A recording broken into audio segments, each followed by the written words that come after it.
And we're live. There it is. What is going on, guys? We are back here for another episode of Armbars and Suplexes. I am your co-host, along with my other co-host right here. I'm Alec Miller. You can find me on Twitter at right here. Oh, dang it! Every time, every damn time. Alec Miller 0423 on Twitter, and as always, joined by my man Jesus. What's going on, bro? What's going on, man? You can find me at the real Jesus, and that's spelled just like you see it on the screen, Jeezus. That's right. Glad to be back another week. Yes. This is gonna be a special edition of Armbars and Suplexes, where we will literally be armbarring and suplexing certain topics this week, not necessarily wrestling and MMA, even though we're gonna sprinkle it in. Yeah, man, we're gonna sprinkle it in because there are a few controversial topics, but this is kind of our controversial episode. Not because we're gonna be controversial, Oh, we're but gonna be because controversial. we might be. I'm known for that. I like to get controversial every now and then. But there's a lot of stuff happening in the world of sports, MMA, wrestling, and for the Houston fans, if you're a fan or not, it is what it is. But some crazy stuff going on in the world of Houston sports. So I'm really excited to talk about it. Um, yeah, I'm man, angry. I'm really angry to talk about I'm angry, man. I'm heated. It's gonna be one of those days. It is, man. It's gonna be like when I don't know. It's gonna be like similar to like when Brock does something.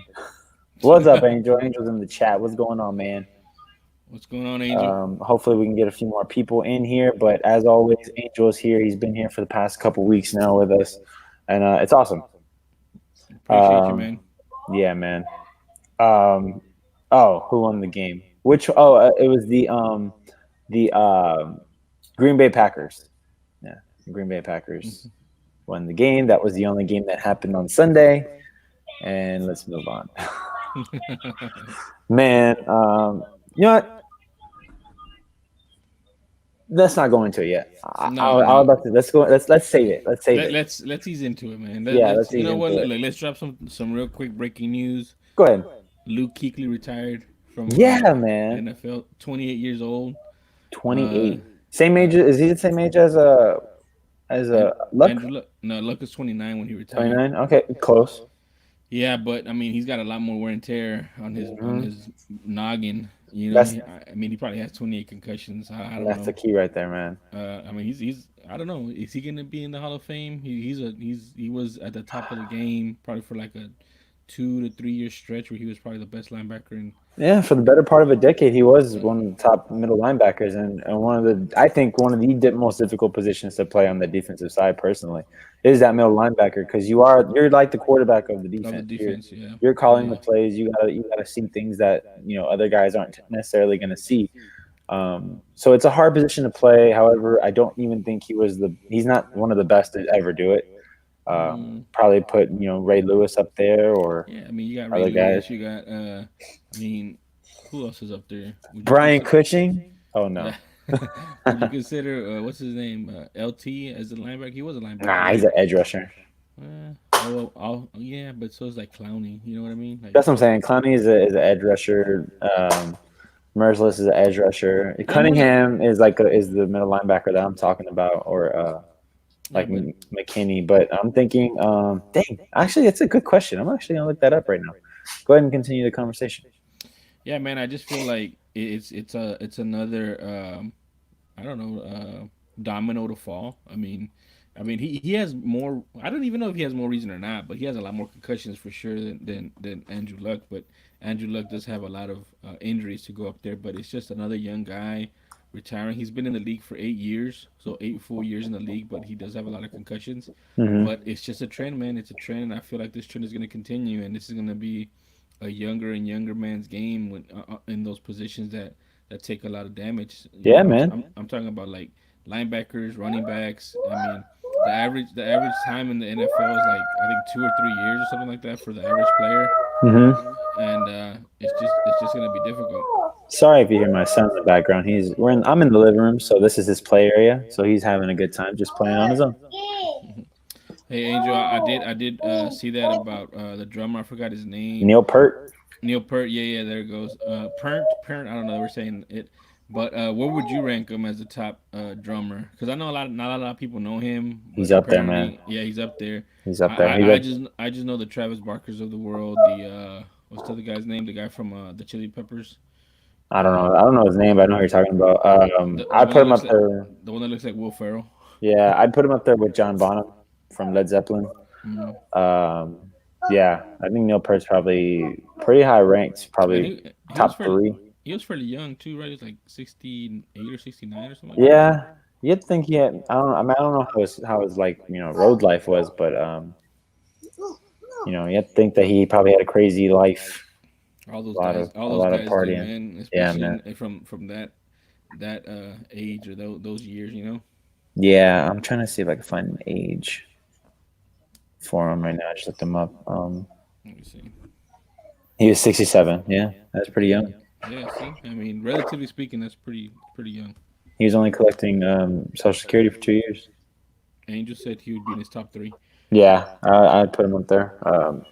So yeah, that sucks, man. It sucks to hear a legend passing away like that. So R.I.P. Neil Peart, man. But as you were saying about the about players retiring younger, it's getting to the point where players are starting to realize this might not be worth it. Mm-hmm. In Well, terms of taking the kind of injuries. So with Andrew Luck, we know it was he just was constantly getting hurt, whether it be his legs or his arms or his shoulders, whatever it was. He just got tired of waking up every day in pain, and I can totally understand that. Like that would be the worst. With Luke Kuechly, it's the concussions thing. Like yes, he had more concussions than a lot of. I think I can't really name anybody who's had more concussions than him in the game in the sport of football in the past 10 years. Like he's had a lot, mm-hmm. and when you take that many hits, and he's not even the one taking the hits; he's the one CJ laying the Fedorowicz had hits. more. There you go, Fedorowicz, and once again another guy retired young.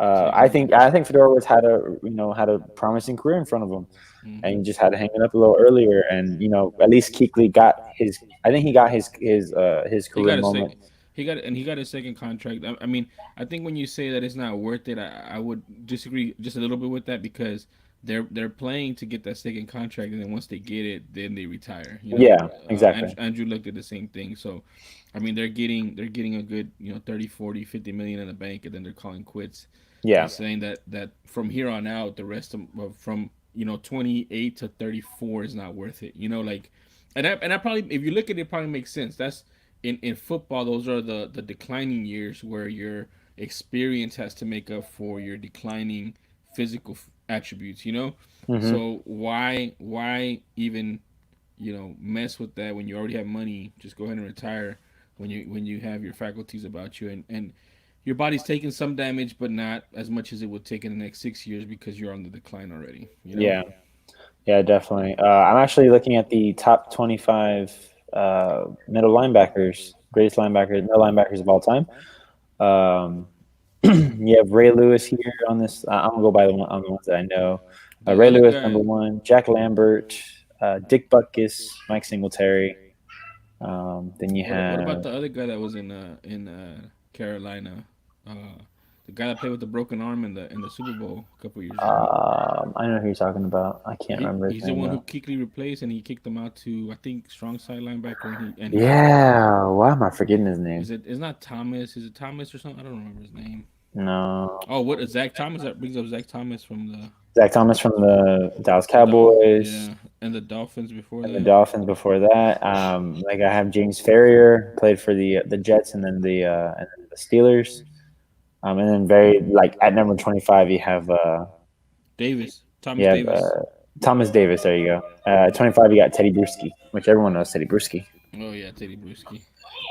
So yeah, man, it's it's crazy. It's crazy that this is happening now a lot more lately with the young players retiring. Really only in the game of football because it's so much more physical than any other sport. Mm-hmm. So I want to say it's sad because he's a great player, but at the same time, if this means that he gets to have a much longer life with his family, I'm not going to be mad at him for it. Like you got to do what's best for you. Okay, so I have a segue built up right now. Which one do you want? Do you want the football segue or do you want the baseball segue? Let's stick it with football. All right. So in football, oh damn it, hold on. In football, dang it, I just messed up my segue. So we're talking. Man, We're talking about retirement. Talking about retirement in football. Who should be mhm. retiring in football that is not retiring and instead is going to get another 10 years on their contract? Why did you do this to me? Dang it! I should have said baseball. Baseball would have been who got a forced retirement as well from Oh, the from the organization. jeez. I'm picking. I'm changing my answer. I'm gonna go baseball. All right, in baseball. Why? Speaking of Luke Kuechly's retirement, who also was basically retired uh, yesterday on the same day that they were suspended from baseball. You have two choices. You can choose one or two and say who got Which forcefully one's worse? retired. Which one's worse for me? Like which one do I dislike the most, or which one am I like? Which one am I okay with? Well, Because I there's mean, actually one whatever. that there's one that I'm more upset with. Whatever you want to do. I mean, I'm sure you know, but that's the one that pretty much got forcibly retired because he's not gonna be able Okay. to find work anywhere else, especially after that statement that he put out. Oh, I think maybe we're thinking of different. I think personally, for me, the one I'm more upset with is Luna. You're upset with him? Yeah, yeah. So that's what I'm saying. Like, Yeah, yeah, okay. Because I didn't see his statement, so I don't know what he said. oh, his statement, dude. His Ah, statement. Hey, look, man. I'm not. I'm. So look. Okay, let me let you go because I have a completely okay, different take on all of this, man. So I'll let you go first, and then we can go talk about okay. it. All right, so I'm gonna set the scene. This is gonna be a little set. I'm gonna tell a story. So this is the day after the horrible collapse by the Texans, as we all know. I've already had someone come talk shit to me because he's a Cowboys fan and talking all this trash. And of course, my only go to that I can say is we were in the playoffs, you weren't, so you don't get to talk to me. And he goes away. But I was saying that we lost that game because of stupid decisions in coaching, and we'll get into that later. So basically, my thinking was Bill O'Brien should be gone. So when I look at my phone and I see Houston fire, all I see is Houston fires, and I'm like, oh, did it happen? And I look and it says Jeff Luno, AJ Hinch, and I'm just like, we have the weakest owners in the world. Our owners are weak Mm. because all right, so and this is my initial thinking. Instead of just letting them sit for a year, I understand it. Fine. You want to just get away with it. But you don't want to just get out in front of her, you want to just get it all away from you completely. But guess what? That's not going anywhere all year. We're going to literally be dealing with the whole cheating thing for the entire year. The players that probably don't deserve it, maybe they do, maybe they don't. I don't know who really cheated, but it is what it is. We all know that the real person who's responsible for this is Alex Cora, who I'm from what I'm hearing is going to get a lifetime ban most likely. So it is what it is. But I'm which also I hearing that which there's I have words on that too, by the okay, way. and I also hear that there's 8 other teams that are that are accused of this. So we'll see what happens in there. We'll see what happens there.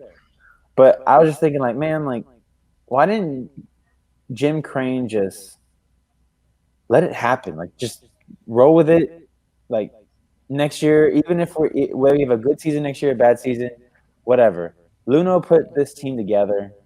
It was why I'm more upset with it. Luno put this team together.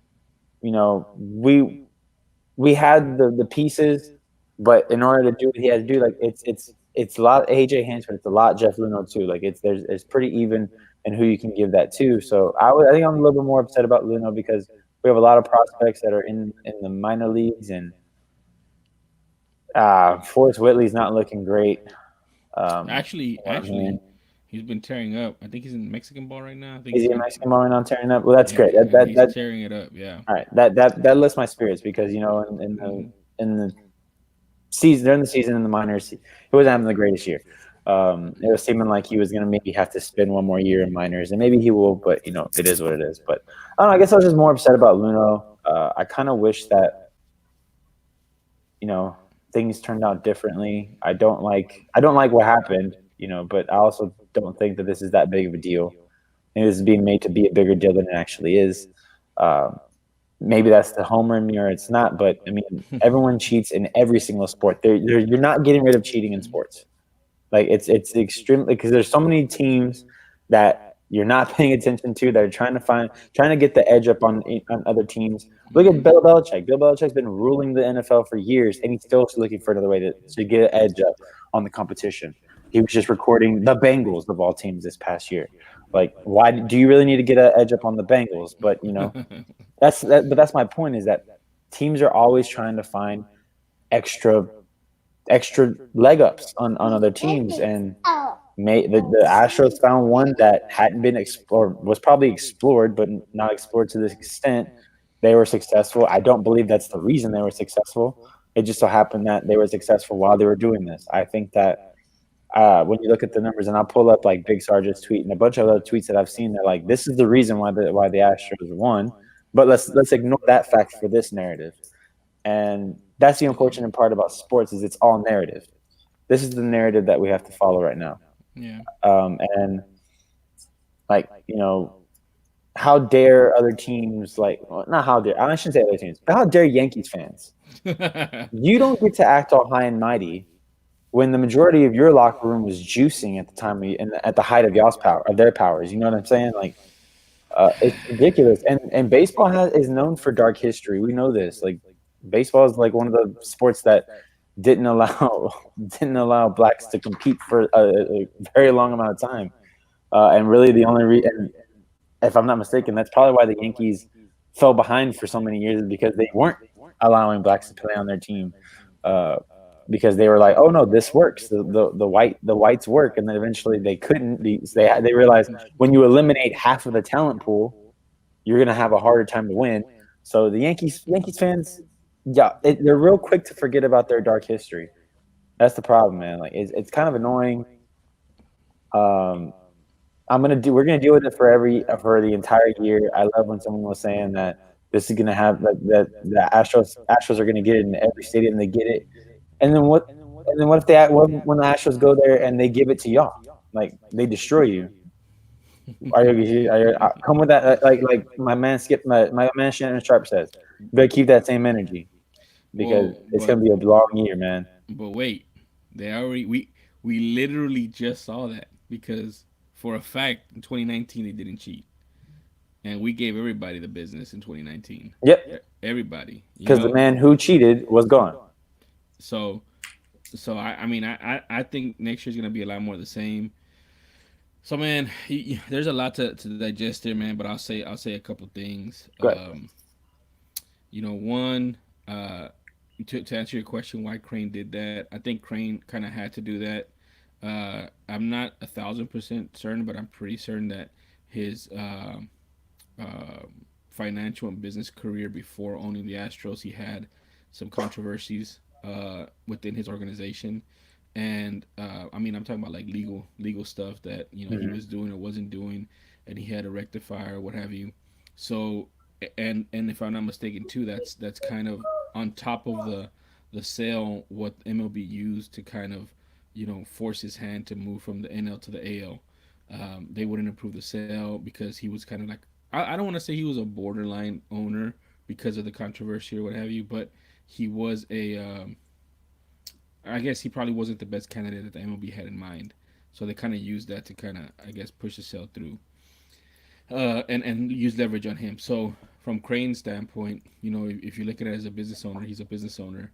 Oh, I have another controversy in my business, so now I'm gonna be known for controversies. Like I had it before, and I have it again now. You know what I mean? Yeah. So instead of that, let me go ahead and clean house to say that I didn't have anything to do with it. And if anything like this happens in my house, I clean house, and it's not gonna happen again. So Hmm. I think I mean I knew it was coming, man. Like I knew he was gonna. I knew if they suspended him for any amount of time, I knew he was gonna fire him. I just knew he was. It's just as a business owner, he has to protect his business, and that's what he feels he's doing. And if you look at it, I mean, he's playing with house money. He already has a championship, and he has another World Series participant trophy that he went to. So at Hmm. this point, he has a lot of favor with fans. Like, I mean, he's the guy who brought us a championship. Jim Crane. You know what I'm Yeah. saying? Hmm. So if he's gonna suck for another 5, 10 years until we get the boat right, because we can't find the right general manager. We can't, which I think he will find the right general manager. But I'm just saying, if we can't find the right general manager, if we can't find the right coach, which I think we also can find the right coach, then he's fine with it. Because he did what he had to do to clean house and to keep or to salvage any reputation that the Houston Astros organization as a whole has at this point. Yeah. And a lot of stuff's come out too about Luno and the front office since he got let go about their work environment, and probably like it was toxic or what have you. And that's all great and well, and like everyone said in the past, if you're winning, it cures all evil. But we're not winning right now. We lost, and now we lost. From an organizational standpoint. As far as the cheating goes, I mean, everything's been said on that. Everybody's doing it. Before Boston was put put on as far as cheating, they were talking crap about the Astros and about 2017, and then once they were implicated, then they went to radio silence. And I'm talking about not just the fans. I'm talking about the media. There's one guy Mhm. in particular who now, the same guy that had that same energy about the Astros, is now talking about firing. They need to fire Alex Cora, and they just fired him too. I think they fired him earlier They today. fired him earlier today. Yeah. Yeah. So, but before that, he released a paper, and I guarantee you, him typing that paper, he didn't think it was gonna touch the Red Sox because he was being naive and being a homer. But man, I'm telling you right now, the Dodgers are quiet. The Dodgers people are quiet. They know Hmm. too. They know they were doing stuff too. Like it's and the thing about it is, and I have this conversation with my buddies, and they look at me crazy, but it's the only way to solve it. Like I always say, make steroids legal in MMA, because right now the steroids are so good and well. If you have money, you can hide it, and you're gonna have a guy that has an advantage over another guy based on performance enhancing drugs. But if you make it legal for everybody, then everybody's juiced and everybody's on the same playing field. Hmm. But no, it's against the integrity of the game. Whatever, I don't care. But that's what I'm saying with baseball. These guys know. These guys have been around different locker rooms. Why out of all these guys, Mike Fires is the only jackass who wants to speak up and say something. Mike Fires is responsible for, and I say this truthfully, not just as a biased fan. Like if you can't pinpoint everybody else doing it because they are, then you need to keep your mouth shut, man. Because you just cost Jeff Luno his career. Basically, he's not gonna be able to be hired from anybody else. You Mm-mm. just cost AJ Hinch money for him and his family. You know what I'm saying? And I'm not saying Yep. he's poor by any stretch, but it's still that man's livelihood. What is he gonna do now? He has to wait out a year and then hopefully get hired, which I'm sure he probably could get hired and somebody probably will hire him. But at the same time, his reputation is tarnished. He has to start at the bottom and start over. And now he got Alex Cora fired and probably banned for life. And the thing about that frustrates me is Alex Cora's been grinding, man. He's been grinding. He's been wanting opportunity. He coached the World Baseball Classic team for Puerto Rico, and he's just been a grinder, dude. He's wanted an opportunity, and he finally got an opportunity. And with that opportunity, what did he do? He won a championship here, and he won a championship in Boston. Mm-hmm. And now a minority that's a minority coach that there's so few in baseball is gonna be banned for life. Because of Mike Fires' dumbass. Yeah. And and how upset I am with Mike Fires is that he doesn't know everybody who does it, and I guarantee you he knows others that have done it, but he's only calling out the Astros for some reason. No, you know why? Because he really wasn't part of that run, man. Like he, even though he was on the team at the time, he wasn't even really part of the run. He's Well, he hurt. got traded. He got traded. Exactly. So You know. he's hurt. He it's like a scorned employee after getting fired, bad mouthing their former employer after having like multiple years of a great time and being a good employee. They get maybe it's downsizing. Who knows? Maybe it's a business decision, and then you want to go off about your boss and come out with some stuff that like you said, is being done all around the league, man. And I think you hit it right on the nail when you mentioned the minority aspect of that. Not even is it just a very small amount of minority coaches in baseball, small amount of minority coaches in football, Mm-hmm. and I mean, shoot, you could say basketball too. Man, there's a small minority of like head coaches and head managers throughout sports, man. Like, and you just got one who came from the bottom, worked their way up through the ranks, Yeah. worked their ass off, and now is probably going to receive a lifetime ban. Yeah, It's man. absolutely ridiculous because one man was hurt because he wasn't on the team. Because one man's feelings were hurt, man, and it's just Yeah. it's bullshit, man. Like I'm sorry, but it is. Like the more I talk about it, the more it pisses me off because I mean, dude, the struggle for Cora to get to where he's at, man, and in a sport that's dominated by non-minorities, and he finally proves his worth. And you can't put it all on cheating, man. Like if you look at the Astros win against, for example, the Yankees, you've seen that tweet where here in Houston they scored 1 run in 39 innings, you know, one Yeah. run in 39 innings, but they were But scoring in New York. How did they do but that? How did they do no, that? no, no, no. The Yankees would never cheat.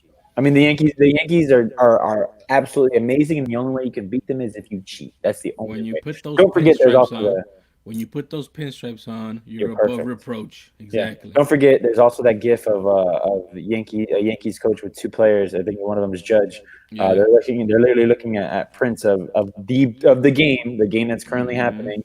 Judge sees that the camera's on. He literally turns and gets in front of it.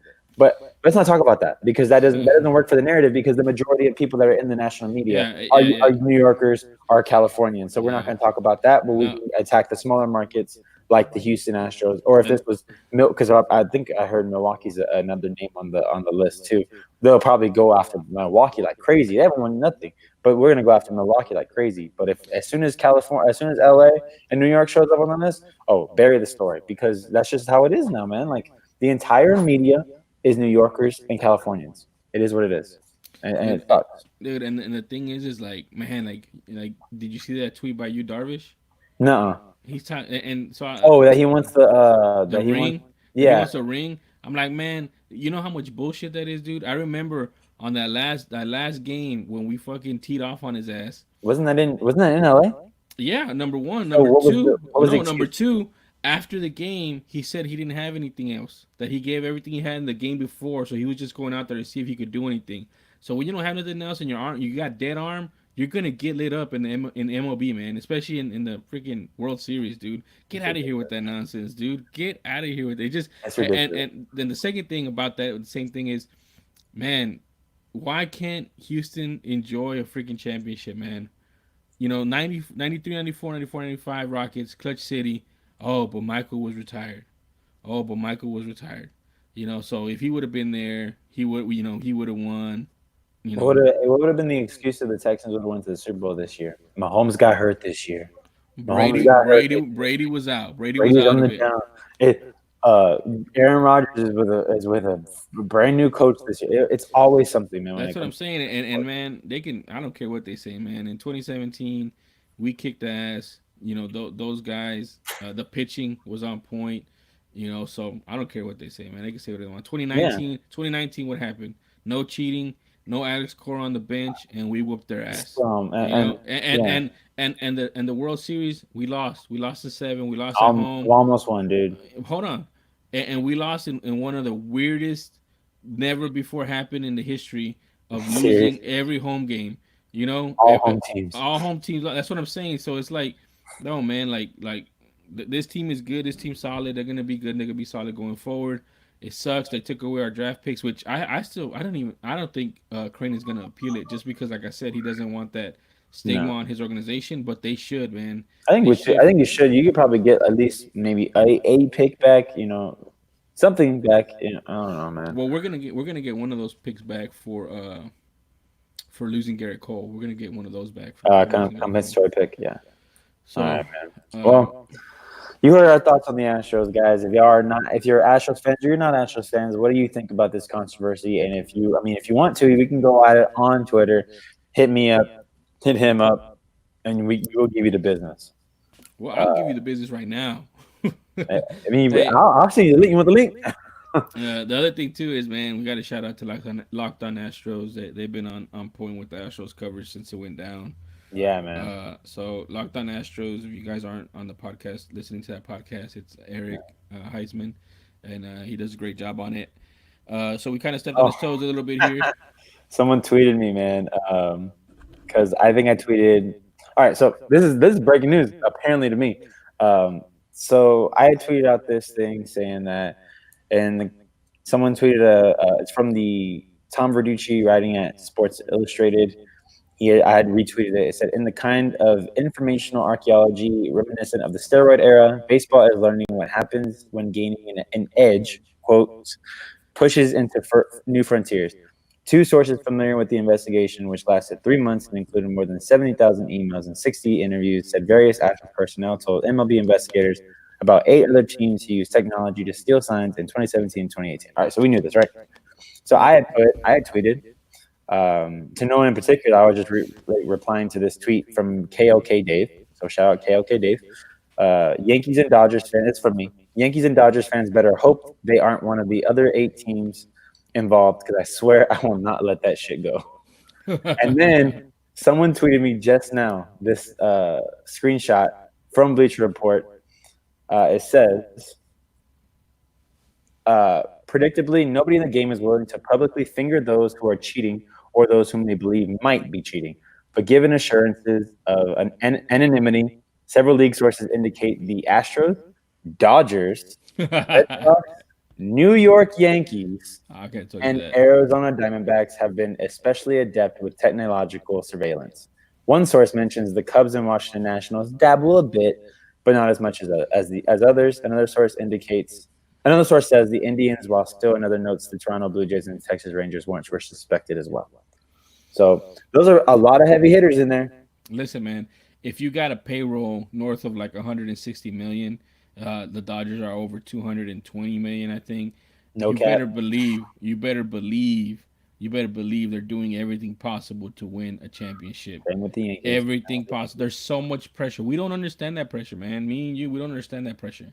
Nope. But you got 220 million per year that you're using, that you're wasting. You got big names like Clayton Kershaw, you Darvish at one point. You have what's his name, Yasiel Puig when he was on the team. Puig, yeah. You got They had Jock Matt Kemp. Peterson, huh? Matt Kemp. Matt Kemp. You got all that money tied up. You better be doing everything you can to win. You Let me know, go ahead and and, save and, it. and at the same time, man, like, dude, I've been in corporate America for, I was in there for damn near 15 years, and at the top, I can tell you right now, at the top, it's win, win, win, win, win, and if you get caught, why were you doing that, man? Why were you doing that? Like, Mm-hmm. as long as you're winning, as long as Doesn't matter. nobody's eyes are on you, and they don't care what you're doing. They don't care Yeah. what you're doing. As soon as you get caught, I told him not to do it. We had conversations about this. Here's him signing into our 1 hour video class of don't do this. There's our CYA. No So cheating, guys. No cheating, guys. And then when you say that publicly, they'll say that publicly, and then when they close the door and let everybody out, like, hey, just cheat better. dude, dude, Cheat man, better. since I was indoctrinated into that, especially in sales, all that stuff that came out from Wells Fargo, dude, rampant, rampant in financial institutions, dude, rampant. Uh, what else was So I gonna tell you? Oh, there it so is. real quick on the statement from Lunau, Lunau, um, Lunau basically bucked everything that was said. He reiterated that the report says that he was not he was not had anything to do with it, Mm-hmm. and the reason why he's doing it is because I guarantee you Jim Crane is gonna try to not pay him the rest of his contract. And Jeff Luno at this point knows that he's probably not going to get a job at MLB for a long time, so he's gonna appeal that to make sure that he gets his money for his contract. I think he had I Take it mean to mama. he had just renegotiated his contract, right? I think so. Yeah. So he's gonna try to get every single dime of that from Jim Crane, and Jim Crane's gonna do everything possible to try to say that he fired him for cause, even though in the report it says that he had nothing to do with it and he didn't even know about it. All right, man. All right, let's go ahead and jump off of this topic. Let's see. We have 3 other topics that we can go over. What do you want? You want the football one?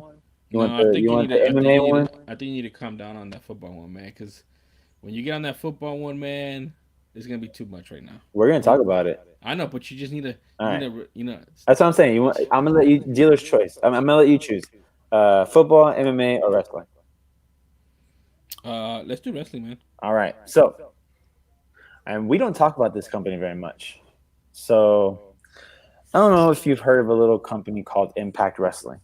I have, and I actually, whenever they launched, because they didn't launch too long ago, right? Maybe 10 years Well, they ago. just yeah, a couple yeah. No, I'm gonna say Five. maybe like almost 11, 12 years ago. Okay, okay, yeah, yeah. So somewhere No, around there. they're back in 2000 because they kind of like branched off from NWA because they were at first they were using the NWA World Heavyweight Title, and then they Mm. branched off and did their own thing and began got the Impact Championship and stuff like that. So Yeah, so when they started initially, they had like a lot of cool branding, and they were extreme and stuff, and I kind of, they were on my radar, I guess, in my peripheral, and I guess I had caught a some few shows. bunch of really cool concepts. Yeah, yeah, I caught a few shows and whatnot, but ever since then, I just laser focus on MMA, so I don't know Yeah, what's been going on with them, but I know who they are, I know what they're about. yeah, like no one will forget the I think it's the Ultimate X match where it's literally like you have the poles on each on four corners of the ring because they also use the octagon ring.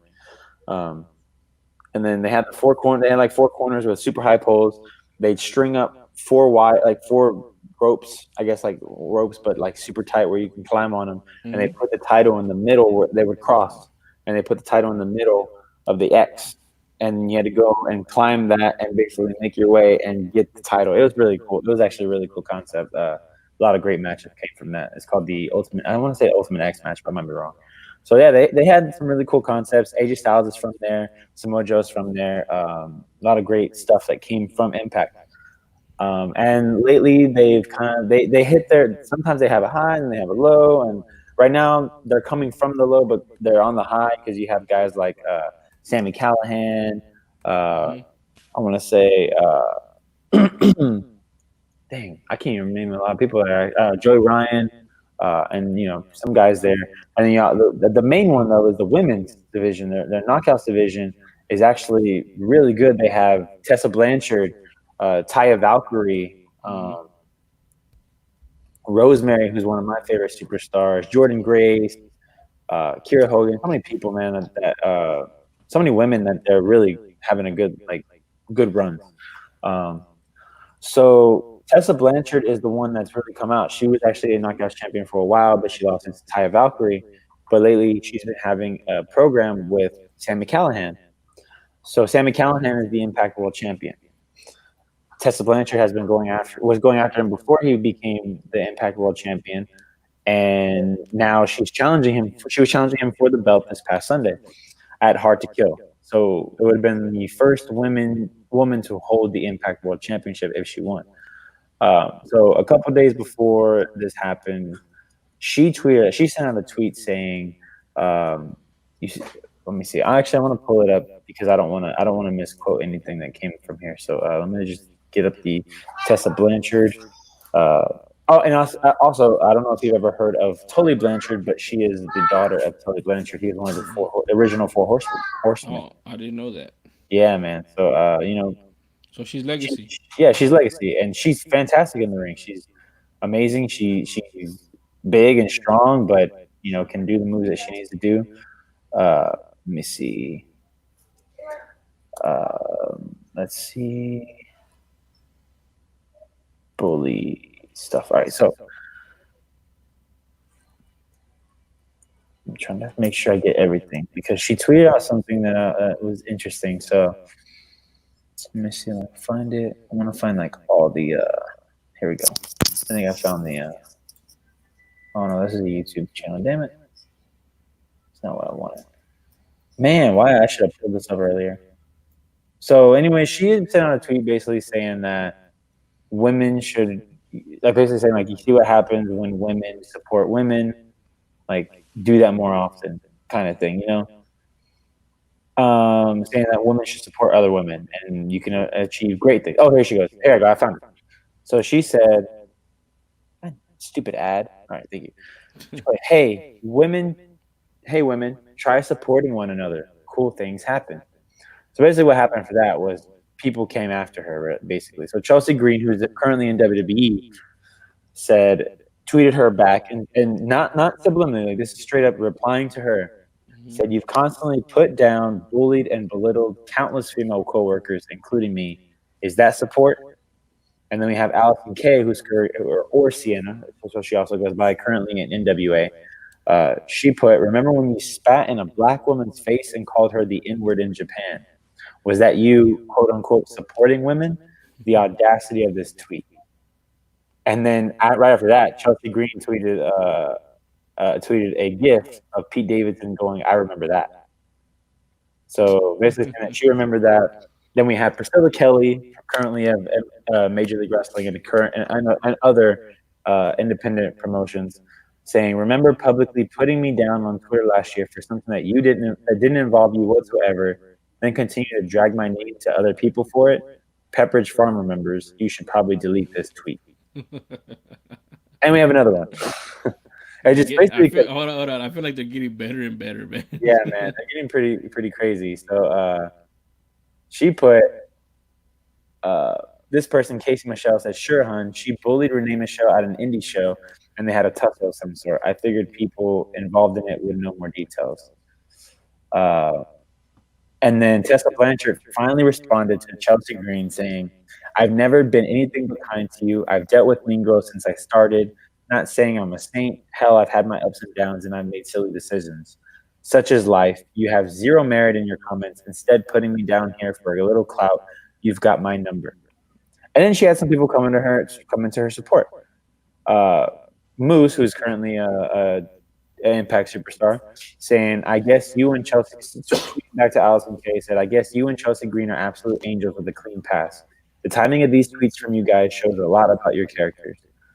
And then Rebel, who's been on the indie circuit, said, I like to think people change over time, but I can confirm the bad behavior and non-supportive attitude in Japan. I was there." So I think out of all the tweets I've seen so far, that's probably my favorite one, um, because of the fact that she points out people can change. It might have been a few years ago, and she should probably come out and admit to it. The problem is she won't admit to it. Like, she's not admitting to it. But at this point, what does she have to lose? Because she got let go, right? No, I mean she got taken off of independent promotion. Uh, Mm. yeah, she got taken off of independent promotions like card, but she still won. So she won the Impact World Title at Hard to Kill that Sunday. And they're not giving her any punishment, which I don't know. Like, I don't believe she maybe should be punished. I don't know how long ago this was, and also the woman that she, according to everyone else, said that she did the things that she did to the black wrestler. They've talked, they've hashed it out, and they're fine. Like, recently, like they're perfectly fine. So I don't know. It's one of those weird things where you're just like, you're damned if you do, damned if you don't. Mm-mm. The timing of the one thing I will agree with is the timing of these tweets is kind of, it kind of sucks, Why? and that's what tends to happen with these things. Well, when good things are about to happen and someone has a checkered past, those things normally come to pass, and it sucks when that happens because it's like, maybe this should have been brought to people's attention beforehand, Mm. and no, Mm. why not? That's like Yeah. that's like that's like sitting on something that something's bad, something wrong happened, this person's a bad person, but you're like, "I'm gonna sit in the shadows and wait until they're about to share some success." Why else would you do it? But at the same So time, like, a this shit couple. sucks. What? But I was gonna say, I mean, this shit is horrible. If what has been said is true, it's not good. It's horrible for the culture. But I don't like. I don't know what to think, honestly. So look, man. In my opinion and in my view, the way things work and should work are exactly the way they're working here in this one. I mean, she was the one who was a bad person. She was the one who was on her fucking high horse. She was the one being, just a absolute piece of crap of a person. And then now she's trying to be all high and mighty. So because you were a bad person, like, to whoever, that person who you were a bad person to, they have the right to come back at you whenever they feel like it. You know what I mean? It's not on your time. Who's to say that it took them this long to get courage and strength to be able to come at you, with how big you were at that time to compared to them. Maybe Mhm. now they're in a better place where they're stronger and they feel they have a voice and they can come and say and come in and they have those receipts and they can bring them to you and say, hey, remember when you did this? Yeah, Now what you said is true as well. Like, I'm glad it's happening to her now. No, the reason why I'm glad is because she's not contrite at all. She hasn't said I'm sorry. She hasn't said this. She hasn't said that. Like, no, she like you said, she's not admitting to any of it. She just said I had my ups and downs. Oh, really? Spitting in the face of somebody, even though you hashed it out. Who knows what you told them or paid them or whatever to hash it out? You know what I mean? Like, who knows? But and that's the one that we know of. What more don't we know of? What more is gonna come out of the closet? And until she gets right, she doesn't have the right to say, "Oh, now because I'm on top," or "You want to come after me now?" I mean, hey, that you reap what you sow, and if that person wants to wait until you're at the very top of your game and they come and bring you down, they have the right to do that because guess what? When they were down, you kicked them, instead of trying to help them up. I So will that's agree that she does need to put out an apology of some sort. For some reason, she's going silent, and I think that's the worst thing you can do in situations like this is go silent. yeah. Who goes silent? Who goes silent? People that are guilty. Yeah, so I absolutely agree. She needs to come out and say at least make some kind of statement. I hate when people. I guess it comes both ways. I don't like obvious like, oh, you're only apologizing for because you got caught, so it's that point too. But then it's like you gotta come out and say something, like something. You can't stay silent because that looks even worse. Looks like at least if you come out and do your little half-assed apology, it shows that you're making an effort. But when you don't say anything, it just sounds like it makes it look like you just don't give a shit. Like, It's funny you say that because I feel like if they were to do it in their own words instead of a PR firm or a yeah, lawyer or something, it would help them out tremendously. yeah, But then the ones that have done that, I feel have gone, ass backwards because we expect them to be normal people like me and you, and they're not. You know what I mean? Like yeah, they're just different. That's why they're doing what they're doing to begin with and getting in trouble to begin with, and being, horrible people to begin with.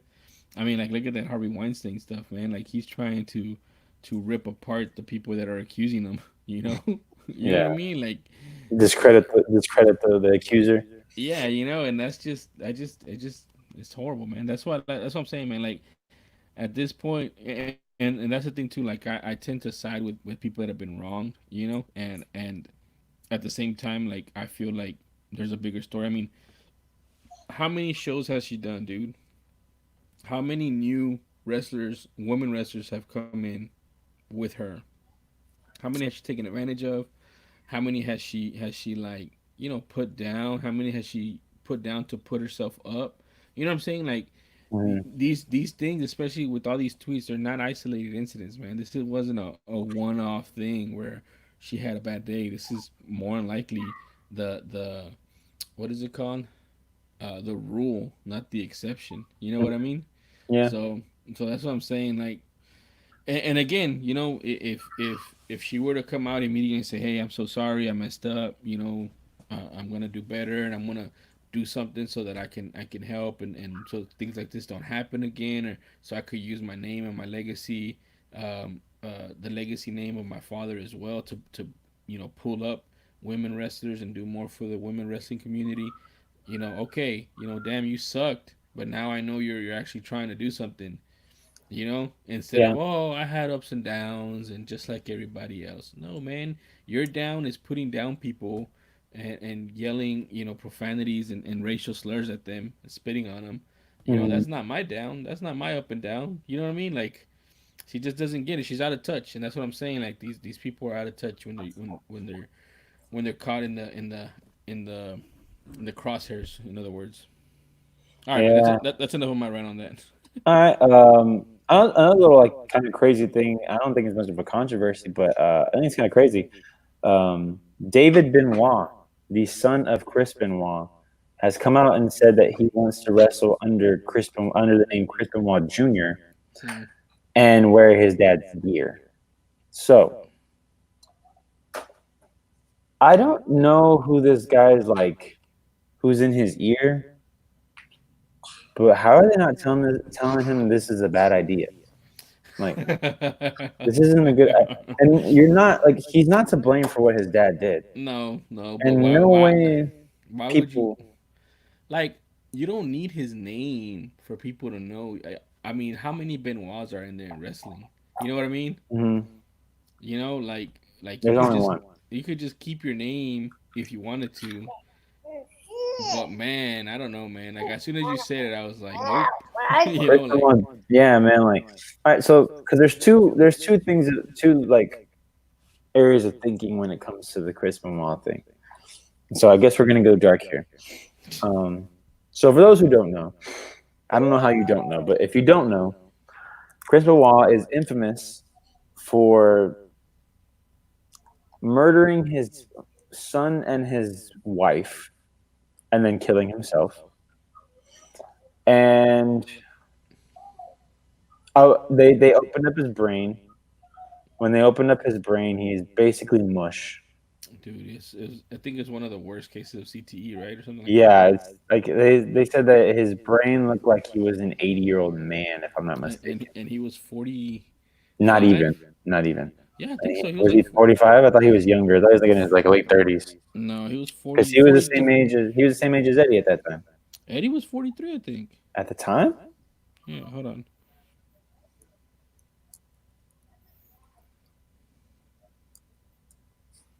let's see.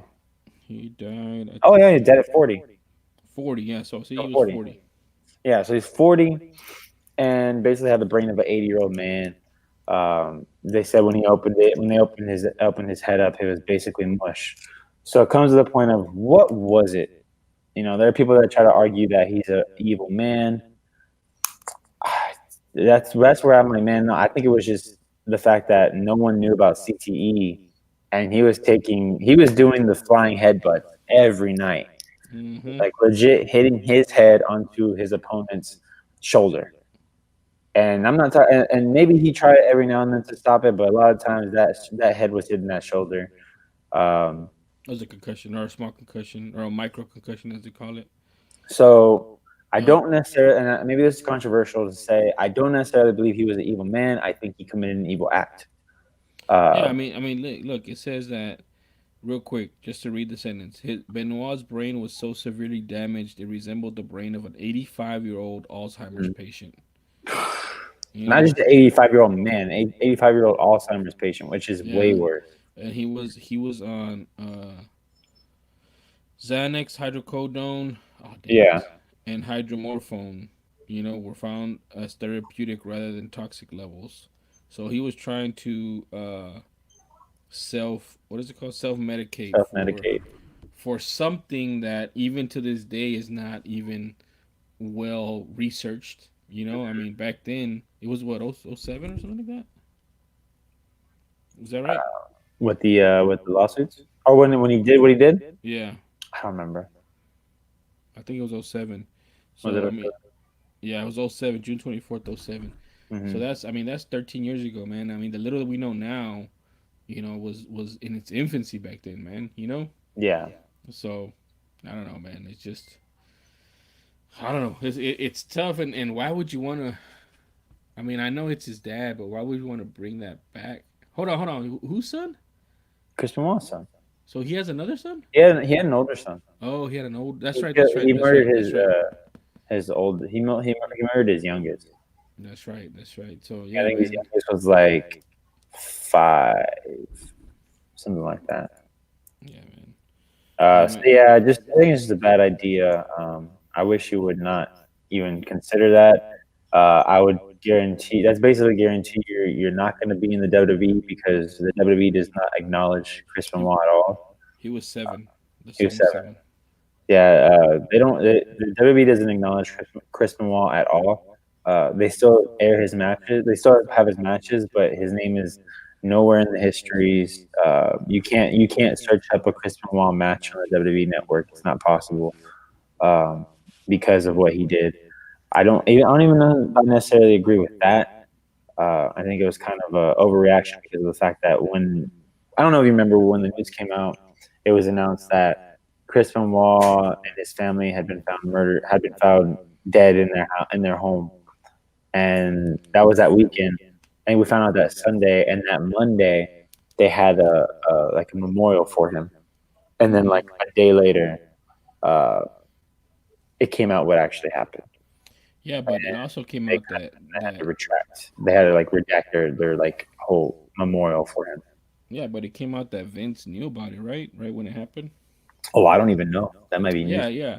there's I think it's on HBO. There's some documentary, man, that I watched in depth, and I think they had some depositions with Vince McMahon. You know, where they have that grainy video and he's sitting in a chair and a lawyer's asking him questions, and if I'm not mistaken, he knew, not like right after, but I'm talking about that same day, he knew what had happened. Through, and they were able to corroborate it through text messages or something. Yeah. And I mean, I, I, the only thing I can say is if he did know, you know, he uh he did that to get what ratings, right? You know. Yeah, maybe. Because oh no, Eddie was after that.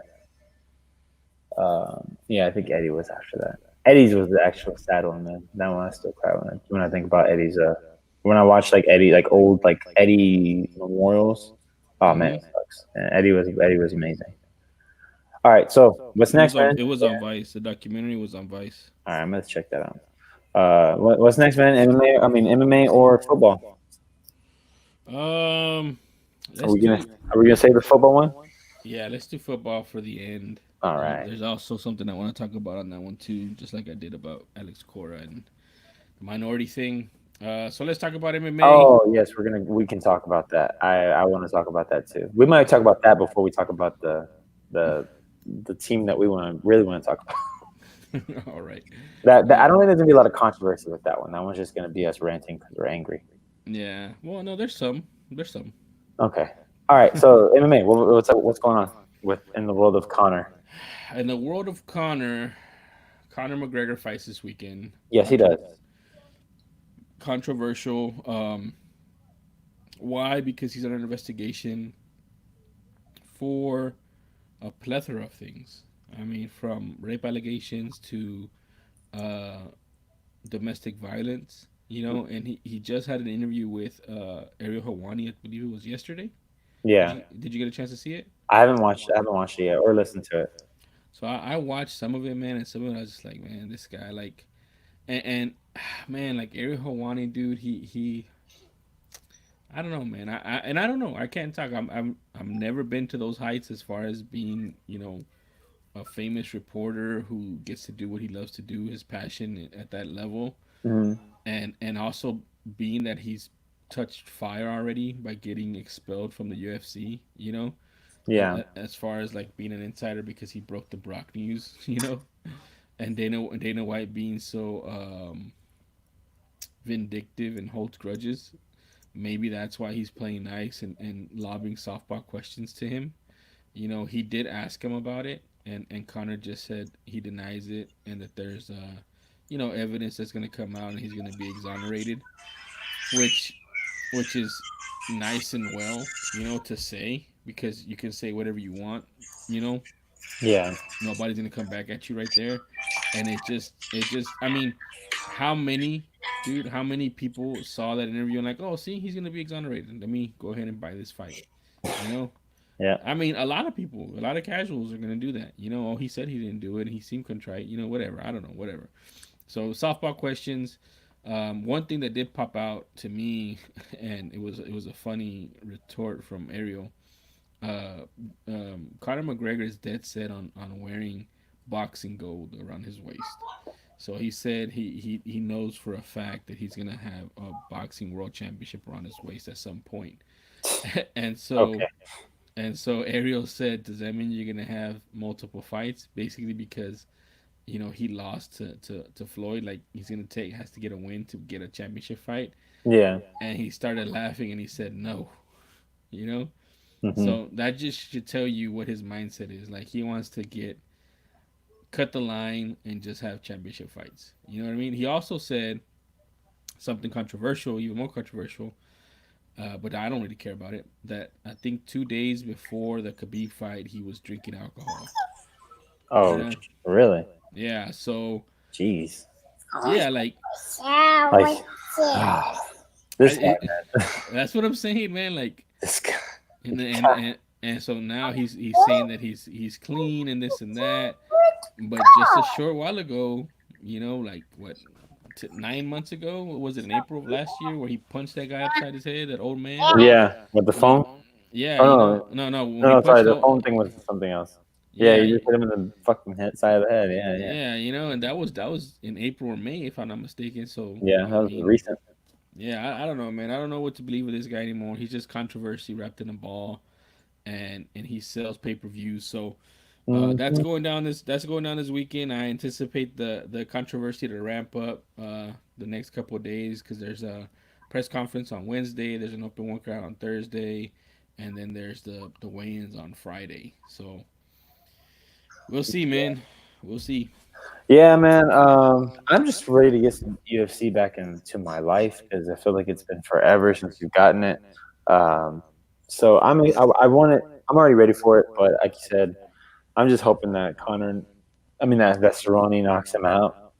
And now knowing that, because Cerrone says they asked Cerrone if he was gonna take him to the ground, and Cerrone's like, I probably should, but I'm not gonna. I don't know, man. He said that before, and he submitted a guy when he said that. Yeah. There's a little bit of controversy around Cerrone going around. He released like Oh, a that interview. no, not no. What happened in the interview? Tell me about the Oh, interview. that well, there's the comments he made about trans people, Oh yeah, yeah. I mean, we can talk. and I don't want to talk about that because I don't have the same. I don't have the consensus opinion. I don't know. I mean, I don't know what the context is, so I'll go back and look at it. And we can talk about it Yeah, next week. I I'll. just mean like in terms of like because he says basically there's two genders. That's what he's basically saying is that there's only Mm, two genders, and I'm not going to comment because I agree with it.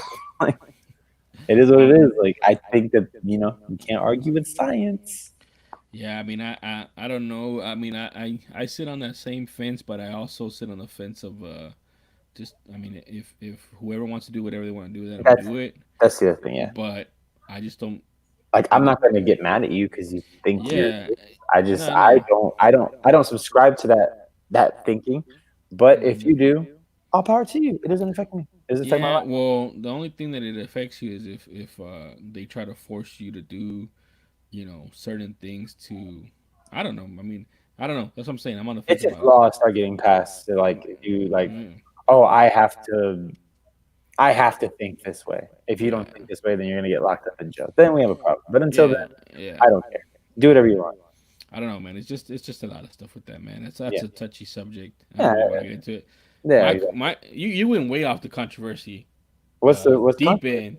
Now the controversy that I found online was I think Cerrone, I think 2 days ago, released like a 10 or 12 minute gif or loop of him hitting pads, and he's hitting pads, and his trainer has the whole bodysuit, Oh, he's which not throwing any kicks. and he's not throwing any kicks, man. He's not throwing any kicks. I don't. Was that really worth like talking about? Dude, so I went back and I looked at some other ones of him in the pre-fight, and he always throws kicks, man. He always throws kicks, even if And he he's wants to just. box with him.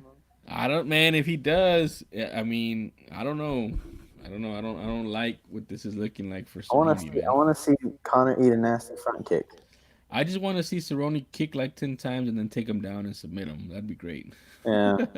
I don't know. I feel like maybe yeah, if he's practicing that way, it kind of makes you think like, man, is he gonna go away from the fight? But I also think that once you're in the fight, you are gonna kind of go to your instincts, and we all know that that Cerrone likes to throw kicks. So I think it's gonna be hard to not throw kicks. Maybe he'll be going in that mindset like, I want to box him. I want to box him straight up, but it's gonna be hard to like suppress that instinct of throwing a kick. I think he's worried about getting countered because McGregor's such a great counter puncher that I think he's worried about that counter. Yeah, and it's only But like to go forward. yeah, that's what I'm saying. So I think he's probably trying to be overly cautious. I'm But not mad at him for that. I mean, the thing is, Just don't get he caught like Jose. yeah, don't get caught, and he needs to put him in deep water, man. He needs to take him to the third, fourth, and fifth round. Especially, man. I don't know if you've seen Connor do, but he looks yoked, dude, and that's a lot of muscle to be carrying around. And I feel like he's gonna get gassed in the second round, dude. Like I really do feel that way. Like I'm not just saying it. I Because just feel he's only had one fight at 170, right? No, he's fought. Both they fought at 170. He fought Nate twice at 170. I thought they Remember? fought again in a different weight class. No, they fought at Both, 170. both fights were one. Well, the Yeah, first fight he looked like crap, and then the the first fight he was at 170, and he was supposed to fight somebody else, and that I think it was Rafael dos Anjos or something, and then he got hurt, and so Nate stepped in, yeah, and then Nate beat him, and so the second time, I think Nate won it at 155, right? Because I think he was champion at I heard. he was he was champion at 155, Yeah, and McGregor said no, he got beat at 170. He wanted to win him at 170, so that there was no controversy that oh well you beat me at 155 and not at 170. So mm. that's why he fought him at 170. He's scared. This one he's fighting him at 170 in my opinion because he is being lazy. I think he's too big. I don't think he wants to cut weight, you know. Yeah. And he's crazy because if he's gonna be boxing, he's gonna be boxing at 154 or 147, and he's bulking up to 170. Like he's a I don't know. He looks like a bulky 170 right now for a shorter guy. Yeah, I don't. And like I said, I still don't understand Dana's thinking when it comes to. Oh, this is a lightweight fight. They just don't have to cut weight. So Oh, it's not light. So it's not a it lightweight fight then. no, it's easy. It's easy. He's Dana's thinking goes like this: money. That's all that matters to him, man. So if Connor can beat Donald Cerrone, he's gonna say, look, the two lightweights fought. They just didn't want to cut weight. So he beat a lightweight. So he's on a winning streak. So I'm gonna give him his rematch with Khabib. So what if Cerrone looks good? What if he wants an opponent at 170? Is Dana going to be like, oh no, that technically that fight was in the lightweight division? He's a promoter. He's gonna say whatever the guy who wins wants. So if Cerrone wins at 170 and Cerrone wants Masvidal or whoever at 170, he's Please gonna no. say, hey, he just beat Conor McGregor, the two division champ, who really gave it to Floyd Mayweather. So he's gonna get that guy. He deserves that fight. Are you kidding me? Out of all these guys, this guy beat McGregor. He deserves that fight. That's what he's Nah, gonna say. I would like to see Cerrone make another run, but it's not going to happen. No, He takes too many fights, damn it. He just always wants to fight too good, too active for his own good. for his own good, man. Like he wants to take. How you can't take a fight with Tony Ferguson on like 3 weeks notice. No, It's dude, not possible. that's what is it called? A death sentence right there, man. Yeah, that's a sure way to get beat up, and that's what happened. And then Gaethje, he just ran into a guy who was stronger than him. That's all. That's all that was. Mm-hmm. All right, man. Anything else? Oh, we also got another little MMA thing that got announced today. Kevin Lee got a fight, and it's not Islam Makhachev. You didn't hear who it was? No, who do you get? Charles Oliveira. Oh God, Yep. I And don't then, like of that fight. course, Islam Makhachev responded saying, He was scared. it was in your court, and you chose to take another fight. I highly doubt that. I don't think. I think he got. I think they got probably blocked or something happened where where talks weren't Well, moving, and Kevin Lee was like, you know what? mm-mm. I'm trying to fight. Like man, when you have Ali Abdelaziz in the middle of everything, I feel like he feeds his fighters so much false information, dude. So Islam Makhachev or whatever her Makhachev, name is, yeah. I'm sure that that's the information that Ali told How him. they told him, Yeah, you but know, that's not what was actually happening. no. You think that the his manager was Ali was just like yeah, we're trying to get it started, we're trying to get it done, we're trying to get it done, but really in reality he's like Dana, no, no. More than likely, or he was creating some nonsense like he wants Islam to come out first, even though he's ranked lower. Stuff like that. Hmm. To They're like no. make it no, it's not even that. It's just that's not how it goes. Like you That's can't what do I'm that. saying. Like, no, like You know? we're not gonna change the rules for you. Like, who are you, Islam Makhachev? Like, Yeah, or he was trying to negotiate like another fight for him immediately after. I want to guarantee that he can, or something stupid to say that he was negotiating the fight, but in reality he really wasn't negotiating the fight. He was just trying to get Kevin Lee to move on because Kevin Lee wants to get paid and hmm, Kevin Lee wants to get to the top of the division. I yeah, mean, it's yeah, simple. man. When you know somebody wants to fight, it's real simple to pretend you're trying to negotiate with them and then just wait them out until they move on to somebody else. Mm. That sucks, man. Because and I totally understand why Kevin, if that's what's happening, why Kevin Lee moved on. Because Kevin Lee, dude, you have one of the best knockouts of the year Well, in that dude, and knockout, man. he's fighting. Who you said he's fighting? Oliveira. Charles Oliveira. Yeah. I mean, Oliveira is I would say is probably more of a name than Hmm. Islam Makachev. Makachev is just a prospect coming up, but Oliveira's been there. He's been around for a while. He's beat some big names. He's lost to some big names too. Yep. He's on a streak right now. So I mean, hey, if it does better for him and he doesn't have to wait around and play their dumb games, eventually, if you win enough, they'll have to come to you. You know. Yeah. Either way, he's fighting a guy who's because Charles Oliveira is still he's number 13. But yeah, like you said, like more people know. I think more people know who Oliveira is than they know I'll, Makachev. I'll say more casual people for sure. Yeah. Isn't Oliveira the one that has the most submissions in the Yeah, UFC? yeah. And Damian Maya's trying to catch him, which is kind of Yeah, funny. and Oliveira, I don't know if he still does, but he at least he used to train and fight out of Houston. Oh, really cool. Hmm. I like Oliveira, man, but I think I'm gonna ride the Kevin Lee train right now because dude, that knockout, man, like I'm never gonna get over that knockout. Yeah, and against who he did it to, man. You know, Yeah, like the guy that no one wanted to fight. exactly, dude. Like Oliveira's on a 1, 2, 3, 4, 5, 6 fight win streak. Yeah, man. His So I mean, it's gonna look good, but I think I'm still gonna go with Kevin Lee just because I'm gonna ride the hot hand in terms of What do you who mean? who was the most impressive to me. He knocked out Jared Gordon. He TKO'd Nick Lentz. He submitted David Tamor. He submitted Jim Miller. He submitted Christian Gallegos, and he submitted Clay Guida.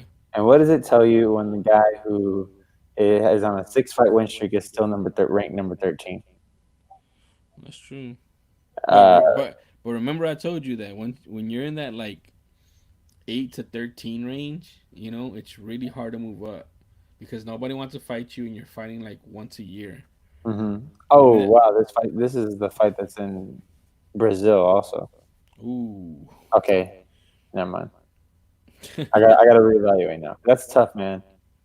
Going over there to fight on fight a Brazilian in Brazil is tough. his last fight was in Brazil, and he won in the first round. Oliveira. Yep. Yeah, so that's a little bit different. This card's actually pretty stacked. Yeah. Oh, real quick too. One of the fights for this weekend was canceled, and it was one of the good fights that I told you on the undercard. It was Which one? the Chaz Kelly. Oh Uh, yeah, yeah, yeah. yeah, it Why got injury? no. They said the guy said. Let me see if I can read the tweet. I liked it to try to save it and bookmark it. Yeah, because right now they have is Sabina Masso, JJ Aldrich, Brian Keller, Ode, Osborne, Alexa Kamer, Justin Ledet. Oh yeah, because there's 5 fights on this on the prelim, but there's only 4. Because I think it was supposed to be the featured prelim fight if I'm not mistaken, right? What do you mean? Wasn't that going to be the like the main event of the prelims or was it lower? It was on the prelims. Yeah, the prelims, but wasn't it the featured fight of the prelims? Oh, I think so. I think it was. Yeah, because now they have it's the Macy Barber and Modafferi fight. That's the featured prelim, which I'm not as excited about. Hmm. I feel like I don't know, like Macy better hope she wins this fight Yeah, she needs it. because if she's not, then all that crap you're talking it don't mean nothing. So yeah, it's that and that card right there that with Lee and Oliveira is actually pretty stacked, man. Who's on it? Who's on it? So right now, as of right now, and I think it's probably going to be the main event, is Lee versus Oliveira. But then under that, you got Amanda Ribas and Paige Van Zant, Okay. Johnny Walker taking on Nikita Krylov, uh, Mahmoud Muradov taking on Antonio Carlos Jr., Shoe, Elizu, Shoeface? Is it yeah, Shoeface? Shoeface, yeah, Elizu dos Santos taking on Alexei Kunchenko. Uh, so yeah, that's pretty good right there. Juicy Formega is going to be fighting Brandon Moreno. Oh, that's a good one. Moreno's on a little run, and he's uh Yeah, he's on the run. I think he just won two like 2 months ago. I think. Mhm. And then Veronica Macedo taking on Bia Malecki in the bantamweight division. So a little bit more, maybe some more movement in the bantamweight division because that division is basically cleaned out. We need more challengers because we don't know when if Irene Aldana is going to be fighting her anytime soon. Even though I think that's the next in line. Hmm. All right, man. You want to get to the stuff that we want to get angry about? Oh no, Let's. let's talk about the what you want to talk about with the. I'm assuming you're talking about the Joe Judge hiring. Is that what you wanted to talk about? Yeah, that was the controversy, man. Yeah, So, let's talk about it because I am on your side with this one. so out of, I mean, honestly, man, like out of like left field. Hmm. Hold on. What was the The other names were Jason Garrett, um, Josh McDaniels, because apparently when there's a head coaching vacancy, Josh McDaniels is always a name thrown in there, which I don't know why. After what he did to the Colts last year, I wouldn't even call him for an interview. That's like that's like going in and accepting a job, doing all the paperwork, and on your first day you're just like, nah. Like dude? Joe. Okay, let's go back real quick. Joe Judge is what for the Patriots, or was what for he's the wide receiver coach and the special teams coordinator. wide receivers coach and special teams coordinator. So, Mhm. first and foremost, how were the wide receivers for New England this year? Not great. Not I no mean, talent, but not a lot of talent, but not great. so whenever people say that to me that Brady is losing it, I just say, man, look at his team, man. He lost Gronk, he lost Gronk, This is the who worst team he's ever had. who's also we forgot who also retired early. Hmm. He lost Gronk. He has Edelman, right? Yeah, Nikhil Harry, Who Nikhil Harry from who Arizona State. who? Man, I'm gonna keep saying Nikhil Harry because I like Nikhil Harry. He's a rookie. He has some injury. He has some Yeah, problems. okay. He's a rookie, and Problems with then injury. I think he played like what 4 games. and like I mean just a bunch of nobodies, man, or I can't nobodies name. or not somebodies yet. He let Chris And Hogan go. in that game, what game was it? There was a game that they had to win. Or hold on, no, who did they play that they lost to? They lost to Tennessee, right? Yeah, the playoffs. Dude, I saw a lot of wide receivers not like doing the routes how they're supposed to be doing, not being in the places they're supposed to be. I mean, that kind of goes on the wide receivers coach, right? I mean, Yeah, it's all discipline.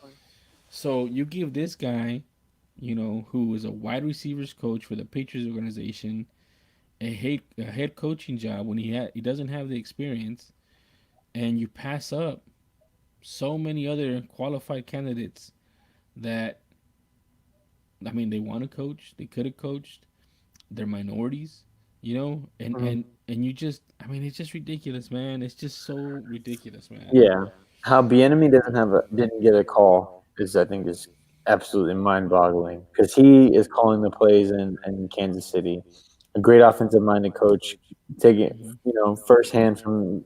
We just watched that offense work, and that offense is really good, man. It's even though I mean it's got weapons, but at the same time, like those guys are always open. It's not when guys are just always open. It's not just because the guy is talented. It's because of the scheme, the play scheme, and the coaches putting them in positions to succeed. And the fact that the enemy didn't get a call is I, I mean, mind-boggling. I'm just looking at him, and I'm seeing the same version of like Kyle Shanahan. Where's Eh, Steve Wilkes at? yeah, everywhere Kyle Shanahan went with that offense and that system, he shined. You put him as a head coach who he can make all the decisions. Now look where they're at. You Hmm. know, and you did away with that for a wide receiver. Like, how can you even measure the impact of a freaking wide receivers coach on the organization as a whole, on the team as a whole?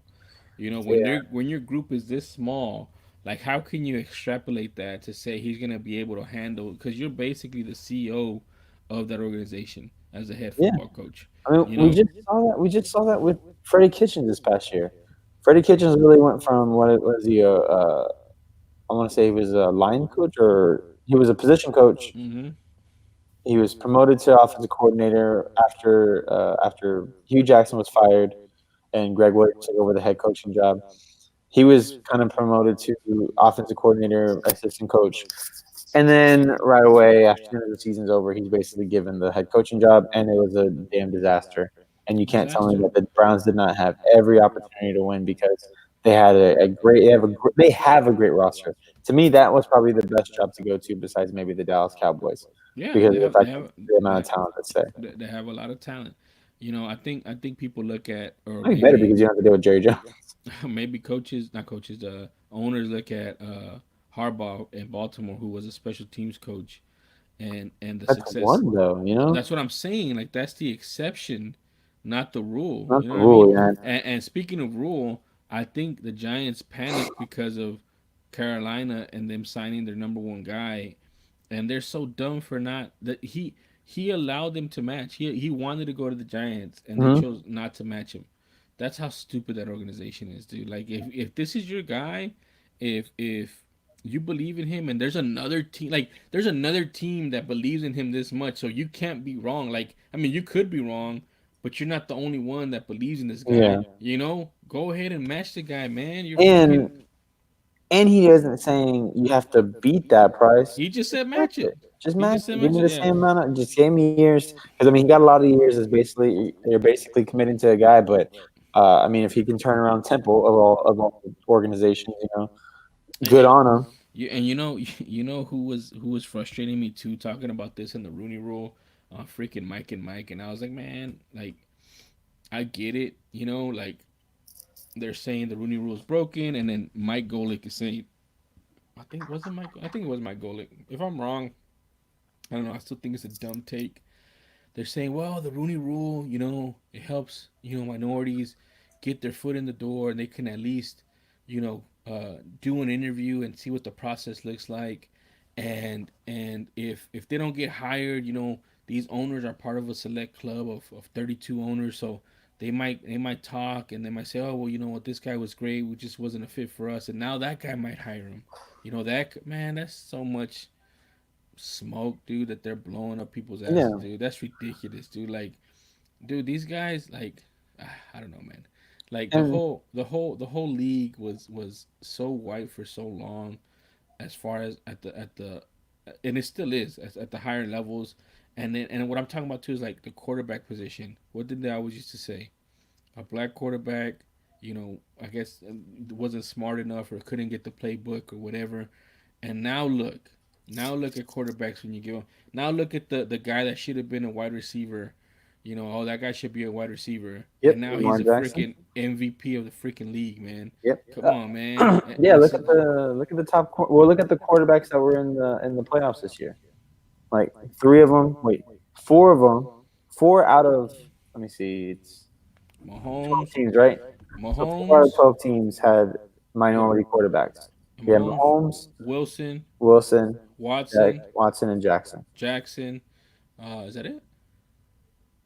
Um, You have Breeze, Rogers, Breeze, Brady, Rodgers, Brady, Tannehill, Tannehill, Allen, Allen, uh, Cousins, Cousins. and Wentz. Yeah. Yeah, So yeah. it's four, So but it's 4 out of 12, man. Like that's way better than it was what a few years ago. Back when it was maybe like one or not even one. Russell Wilson was like the only one, the Michael only Vick minority before that. quarterback. Michael Vick before that, but I'm talking about like in the playoffs, like Oh yeah, yeah. representing in the playoffs was only one quarterback. Because think about it, there's 12 quarterbacks every year in the playoffs, and majority of the time it's white. Majority of the time it's Russell Wilson, because that was all that we had at the moment. But now the top, and we named those four quarterbacks. They're arguably top five in the league. Yeah, I mean, you got like you still got like Jameis Winston out there, who I mean he has his stuff, but I mean he's a starter in the league. Yeah, Kyler Murray in You Arizona. got Kyler Murray. I think he had a great season You for got who he's Dak. working with down You there. got Dak Dak Prescott. Prescott. Just look around, man. Like that thinking, I think God is going away in terms of players, but now it's got to go away in terms of coaching because I think, and this is the one person that I agreed with, and I agree with a lot of people that were talking about it, but the one person's like solution, because it's easy to point out a problem, but can you give a solution? What's your solution? And it might not be a Hmm. perfect solution, but can you give a solution? And I think Dominic Foxworth probably had my favorite solution of the solution of all the people that were, saying what should be done. I don't know if it can be done. I don't know. I think you can tweak it and make it a little bit better, but make it so that for that these owners or whoever's making the decisions, when they bring in a guy to interview, they have to say why they're interviewing this guy, why they're bringing him in, and if they decide to hire that person or don't hire that person, they need to give the actual reasons, written down reasons why they're doing it. Show your work, guys. How was it back in school? If you're in school and you didn't show your work, it didn't matter. The score didn't count. But instead, we're getting these guys that we're getting owners and general managers saying, I just have a feeling about this guy, I have a feeling about this guy. If you do this, you eliminate that. You make them look at it from an actual like from an actual football level of what does this guy do that I think works for our players and blah blah blah. Makes them look at it from a football perspective. And when you do that, you eliminate the whole. Oh well, he reminds me of myself. He Look, reminds me of me. they're still gonna game it, dude. I It, think it's I fine. think You can eliminate it in some degree. I think. mm-mm. I think you need to put numbers out there, man. I think you need to put numbers out there. I mean, like you're a multi-billion-dollar business. Look at all these other multi-billion-dollar business: Google, Apple, even Facebook with their whack ass. All these companies, they put numbers on their diversity. Mhm. So you say, okay, you want to be diverse, you want to talk about diversity, you want to talk about minorities, then you put a number on it, and you gotta, and it sucks. Like it sucks that it has to get to this point, because it shouldn't be this way. People should be hired and fired on their merits and on what they can and can't do, not because he looks like you, he We'll reminds you talk of about you. that in a second. You, you know, We'll talk about marriage in a second. yeah. But that's what I'm saying. Like, man, I'm probably gonna do this now that I'm thinking about it, just because I have a passion for it. I'm gonna go back and I'm gonna see all the minority hires on all of them, on all the damn teams. And if you're like, I don't know, I mean, Green Bay, and your last 10 coaches have been white, and your last 10 offensive coordinators have been white, and your last 10 defensive coordinators have been white. Hey, bro, what's going on, man? I mean, Yeah. you know, Why are guys? And then it's like with the minority thing is like, okay, fine. If Joe Judge, if you think this is the guy, that's your guy, fine. But why? Because that's what I'm glad a lot of people were saying is that it sucks that we have to that Joe Judge has to be the guy that we bring it up on because he did nothing wrong. All he did was accept the job. nah, man, hell nah. He did something wrong, man. Don't put it on him. Don't put it on him. He's not a martyr. He's not a martyr. No, but all I'm saying is we don't like we're not bringing it up because we're bringing it up because of the fact that this has been happening for a while, and finally people were just saying, Yo, "Whoa, okay, all right, hold on," and it just happens to be Joe Judge. It could have been the next fucking guy that got hired. Yeah, I I mean, don't yeah. necessarily have anything bad to say about Joe Judge because of the fact that I don't know what he can do as a head coach. Nah, man. I mean, I can tell you what he's gonna do. He's No, gonna you go like can't. You he's can't gonna he's though. gonna he's gonna go like 2-14, and people are gonna be pissed off, and they're gonna say fire him after game 6, and I'm gonna say I told you So so. what did he do wrong? I don't Eh, understand. What did he do wrong? he accepted that position, man. That's not his He fault. accepted the position. That's What like do you saying mean it's not his fault, it's not dude? his fault. If they hire you for something, they hire you for something that you know damn well you're gonna fail in. Like honestly, if you Make look at that yourself, money. What are no, you talking man, about, man? no, No, dude. he didn't. Bro, first of all, do you really think that he believes that he like as a person? If he, Man, I would I bet you $1 million. Joe Judge wakes up every day with imposter syndrome. They're gonna find out about me today. I'm not a head football coach. They're gonna find out about me today. I'm not gonna put that on him, man. That's messed up. Like, I honestly don't believe that he did anything wrong in this I don't situation. know. I His mean, I job is do. not, I not do, anything man. And wrong. I think we can disagree on that point, man. But I'm just telling you, man. Like, if it's me, and I know damn well, like, dude. I mean, it's happened in my career too, man. Like, I know I ain't ready for a position, man. I know I ain't trying to get to that place and then fucking fall on my face and I'm not ready for it, man. I got taught The early. NFL though, I man. Like, I people don't got do I that. got I got taught early. I got taught early. I'll do it. I got taught early. You do the position that you want. You dress for the position you want before you get it. You don't say, "Well, put me in that position and I'll show you I can do it." No, man, you don't do that. You act like it. You are it before you get the title, man. And that's what I'm saying. Like he didn't do that. He knows damn well he ain't ready to be no goddamn head coach. You know who I think he's hiring Jay Gruden as an offensive coordinator or something like that, man. I mean, Jay Gruden was a better head coach in Washington, and he did a lot with the little there, even though they fucking screwed up the whole Kirk Cousins fiasco. Mm-hmm. But it's just no, dude. Jay Gruden's a good offensive coordinator. Yeah, and I think he's hired him. All these coaches that fail as head coaches, it's because they're better as coordinators. Like Jason Garrett's probably going to be a really good offensive coordinator somewhere. Yeah, so it was what's that guy's name? Schwartz. Um, who else right now? Kubiak Yeah, in Kubiak. Baltimore. Yeah, but even though Kubiak was a decent head coach, I mean, He he wasn't wasn't. bad. He was. I mean, he had what our best seasons. Yeah, and imagine if he had a decent Was quarterback instead of if he Matt had Schaub. Deshaun Watson, But the thing Deshaun is, Watson with that line, well, no, damn. dude, you're going too far because Kubiak messed up because he had the option to get Manning. Manning wanted to come to the That's Texans, true. You're not wrong. and he said no. We got Matt Schaub. No, you're not wrong. God damn it. I'm not forgetting about that. But I'm just Yeah. saying, imagine Deshaun behind that line. So I don't know, man. I Damn. feel he did do something wrong, man. I know everybody's gonna say take the money. It's not your fault, but it is. You can say no. You can say I'm not. So You his hold on. There's actually somebody who said that. There's actually somebody who said that on ESPN. I forgot who it was. Um, oh, it had to be the guy from the Jets. What's the guy from the Jets name that goes on Rick Ryan? ESPN? Huh? No. The guy that hired Rex Ryan. The guy that hired the GM Mike Tenenbaum. No. Mike Tenenbaum said that he interviewed somebody, and they're a head coach right now. I forgot who it is, but he interviewed somebody, and the guy said thank you, but no thank you, because just doing this interview taught me that I'm not ready to be a head football coach. That's what he said. Okay. So there is people out there that do that, and now he's a successful head coach. I forgot which one it is. I'm gonna go back on the podcast and the Mike and Mike podcast and see who is it. Mike and Wingo, whoever it is, and see who it was that he talked about. But see that's called being self aware. That's called being self aware, man. And a lot of people have it, and more people should have it. And this guy Judge doesn't have it. That's why I'm telling you he's not gonna be successful. You So we're know? gonna blame him for because I'm not talking about maybe he's not ready, but what I'm saying is the fact that we're talking about this is not necessarily his fault. It's the fault of the people that are doing the hiring. That's what I'm talking about. Maybe he's not ready. Yeah, I The fact mean, that we're talking about okay. So this is what I concede to you.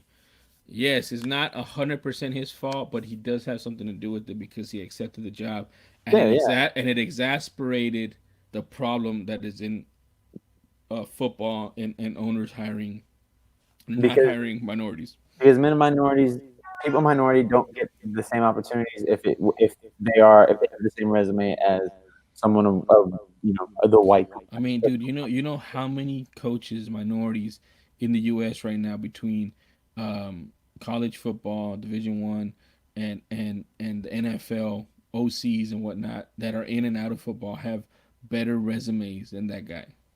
Oh, there's a lot. There's plenty. I mean, what would you put it over under 100?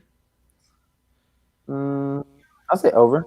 There's plenty of. I think there's plenty of college coaches that could be ready for something like a coordinator position or something. Uh, yeah, I don't know. Like I'm wondering where's Steve Wilkes in this. Where's Todd Bowles in this? Where's guys like because I'm a big fan of Todd Bowles. I don't think he should have been fired when he got fired. What's Uh, that? Mike yeah. Singletary when he was the Raiders probably got fired a little too soon. You mean when he Before, was Mike Singletary got fired? Well, because the last time he got fired was with the Niners. yeah, well, I'm And sorry with the yeah, kind of, Niners. Yeah. they were on the downs. They were on the downswing, and then they brought in Jim Harbaugh, and they had the success. Hmm.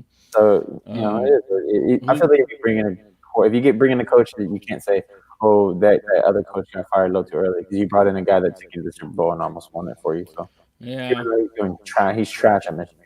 yeah, but he had Kaepernick and what's his name didn't have Yeah, Kaepernick, right? yeah, he's trash. No, well, I think he was his. No, they had Alex Smith. Yeah, that's what I'm saying. So I don't know, man. I mean, there's a lot. I mean, what I'm saying is there's a lot of people that are better qualified than that guy. I'm still gonna be And calling for Todd Bowles, man. Todd Bowles should have a job that's not a coordinator. He should be a head coach. Never should have got fired from the New York Jets when he got fired. How do you give him 1 year with Sam Darnold? Uh, you give him 1 year with Sam Darnold. You fire him. You bring in Adam Gase. Basically, has the same exact season that Todd Bowles had, but Gase is but you keep promised him. his job. Yeah, and it's That's that's the biggest one where I'm like, dude, that's obviously like racism, man. Come on, and it's because it's the Jets organization, man. That's it's ridiculous, man. why. And like, cause I think Sam Darnold could be something, but Jesus Christ, like, you got to give Todd Bowles a little bit of time. If you're gonna let a guy go out and get his quarterback, can you give him some time to work with said quarterback? You can't give him you're gonna give him a year, and we're gonna see Cliff Kingsbury stay for another year. We're gonna see Adam Gase stay for another year. All these guys, Dude, Cliff Kingsbury parlayed I don't know what the hell into like 2 years, at least 2 years of a head coaching gig. You know what Doug, I mean? Doug Marrone and Jacksonville's keeping his job. I don't think he should be keeping his job. It's ridiculous, man. Crazy It's just man. bad. Anyways, let's go. You want to talk about coaches that are not good? Bill O'Brien. What? Billy O. Hold on, Bob, are we talking about the coach Bill O'Brien or the general manager William O'Brien? Which one you are we know, talking about? I can go first because um, I my thing that I've been saying is if he wants to be the general manager, let him be the damn general manager, but get everything else away from him. He doesn't need to be the head coach. He doesn't need to be calling plays. He doesn't need to be doing any of that if he wants to be the general manager. Because I'm gonna tell you right now, he put together a damn talented team this year. That's a talented team in terms of you have all the offensive weapons. Going to get Kenny Stills, even though all you wanted was Laramie Tunsil, and Kenny Stills ended up being the steal of that trade. Let's say offensively he has a decent team. Offensively. Defensively, it's all about because we don't have freaking secondary because for some reason he We can't don't find have corners we, that are good. we He don't have can't a pass rush. we don't have a pass rush because JJ Watt is on the way out. Merciless can't do anything unless JJ Watt's on the field. And I mean DJ Reader is like a run blocker. Yeah, like they're not pass rushers, man. I mean, we saw maybe one time of So, of a quarterback pressure on Patrick Mahomes. yeah, and it At, sucks because at, he has such good middle linebackers, man. Like those linebackers in the middle, mhm. Cunningham and McKinney are so good, man. They're really talented. Uh, Cunningham secretly, but no one noticing under the radar, led the league in tackles. Yeah, or Like, quiet leading the league in tackles. that's crazy, man. Like, Yeah, and then you have guys like Justin Reed, who is explosive in that safety position, but there's nothing else back there. man. The Gibson injury is the one that hurt us the most, man, because Yeah, he's the one who held he was, Kelsey. and he was a one of those like guys on the field that just even though he wasn't making a lot of plays, but he had people fired up, ready to Yeah, play yeah, every he was disrupting and he held Kelsey at bay mm, the first game, and he just Lonnie not Johnson overpowered. And Kelsey had a freaking career day in the playoffs. I don't I know, hope man. I hope Lonnie Johnson learns from this stuff because when you have a game like that, I think all corners when you have a game like that or even a year like like look at Kareem Jackson who was bullied for years by Peyton Manning, and I think it made him into a better corner. I hope that Lonnie Johnson takes this as a learning opportunity. Like, all right, you got to you either get bigger or you got to get faster and get on the outside because this isn't gonna work. Or you gotta get rougher or something, man, or Yeah, smarter. I don't know, man. It was horrible, dude. I don't yeah. know, man. My thoughts on the game first. That was a ridiculous game, man. Up 24 in the first quarter and then lose by 20. That's never happened. Never happened in the NFL. But the reason why it happened is the GM and the coach messed up. You know, the GM Bill O'Brien didn't get any pass rushers, didn't have the right personnel on the back end either as far as DBs go, and we were having to play with whoever we were able to get mid-season. Which, those guys might be great. You know, Hargraves and what's the other guy that we got Conley, mid-season? Huh? Conley, Conley. Yeah, I like Conley. those guys might be great, but they're not gonna be great with half a season under their belt or 5 games or whatever. It's Mm, just not gonna happen. They're not gonna be able to perform to their best ability. But yeah. that's on the GM. No pass rush. We don't have a pass rush. The only two we had were J.J. Watt and Clowney, and we traded Clowney for peanuts in the beginning of the year because of an ego trip and Watt got hurt. So your pass rush is relatively gone, and you're having to fill in and do what you can with what you got. And it just didn't work in the playoffs against a line that was down one of their best offensive linemen in Chris Jones, and you couldn't get any pass rush going, man. Which is I'm telling you, man, it's just ridiculous from a Yep. GM standpoint, on the personnel standpoint. From Hmm. a coaching standpoint, man, you're up 24-0. They're starting to get some momentum, and you make boneheaded calls. You do the fake punt from your own 30, and you give them momentum back. That's ridiculous. And then when you're down 17, I think in the fourth quarter, and you burn a timeout when you know you're gonna need a timeout to get you back in the game. You burn a timeout on fourth down because you don't know if you should go for it, and your quarterback is telling you. Your quarterback has better game awareness than you to know that you have to go for it, that you're in four down territory. Yeah. It's just ridiculous, man. It's just ridiculous. His game management sucks. His game calling sucks. He panics, and I feel like the pressure got to him, and I feel like I'm glad it happened the way it happened because it's the same thing as the judge thing. I'm glad it happened that way where some no-name guy got a job over a minority that was more qualified than him because it exasperated and blew up the situation. Same thing that happened here. All his faults, everything was on full display for Mhm. for the whole world to see. Whenever you're up 24-0 and you lose the game, man, it's ridiculous, man. It's just and the problem with it too is he ain't going anywhere. He ain't Yep. going anywhere. He like they say they play around. He must have some pictures on Cal McNair He or must, man. something, That's what I was or a saying video or some bribery or something because he's not going anywhere. He's so ingrained in with Cal McNair that he's not gonna go anywhere. They fired the wrong general manager this week, and it should too. have been it should have been O'Brien, man. Yeah. The problem with that too is we would have still had to pay him, and we're screwed, man. As Texans fans, we're screwed. We don't have any picks coming up. We don't have any money. We're about to have to pay Deshaun Watson. A lot of the guys that have contributed to this team, like Carlos Hyde, who had 1,000-yard rushing season with a decent line, a so-so line, which would be better when we get Titus Howard back. Um, he's a free agent. So are we gonna pay him, or are we gonna try to pick somebody else up off the scrap heap, or a third or fourth round pick to try to make it happen? We Yeah. have we have Duke Johnson, we Bradley Roby, right? That's the name, Bradley Really, Roby. really still. He's on a 1 year Yeah. deal, so he's gonna be a free agent. Are we gonna keep him? You know, um, I mean, what are we gonna do? I think you just resigned. Did they just resign Merciless too? Did they? I think that's what they gave them when they traded Clowney. That's where they sent that money to. Was the Merciless, which I'm not a big fan of Merciless. I haven't really been a big fan of Merciless. He doesn't stand out unless someone else is on the field, and when you like, whereas Clowney was the other way around. Yeah, Clowney and stood and out when man, no one was on and the man, field. they were doubling J.J. Watt, dude. They were doubling J.J. Watt, and nobody else stepped up, man. Yep. So it's just frustrating overall, man, and it sucks. And the second rant that I have about this, like that's known. Everything that I said is known. Everybody knows that. It's very easy to see. Hmm.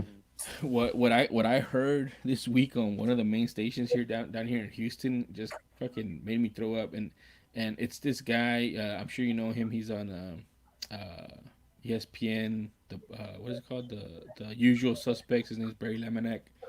He's 45 years old, and he basically threw in the towel and said he's been a fan since inception, and he's no longer going to be a fan as long as Bill O'Brien is there, and his fandom is for sale at the moment, and he's picking between Green Bay, Dallas, and Seattle. He said those are the three teams he's picking from, and he said when they get rid of Bill O'Brien, he said he might come back, and to me, I don't know, man. Like, yes, dude, it sucks.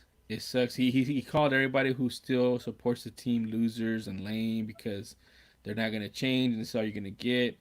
And I mean, it sucks and it's true, but I mean, you either ride with your team or you don't, man. You can't just come around whenever they're winning. That's the definition of a fair weather fan, man. A freaking bandwagoner, man. Like, it is what it is. At the same time, if you told me this year that we were gonna win the divisional round, I would have said that's a plus because we lost last year. I mean, that's all we can get to is the divisional round. I mean, not the divisional round, the wild card round.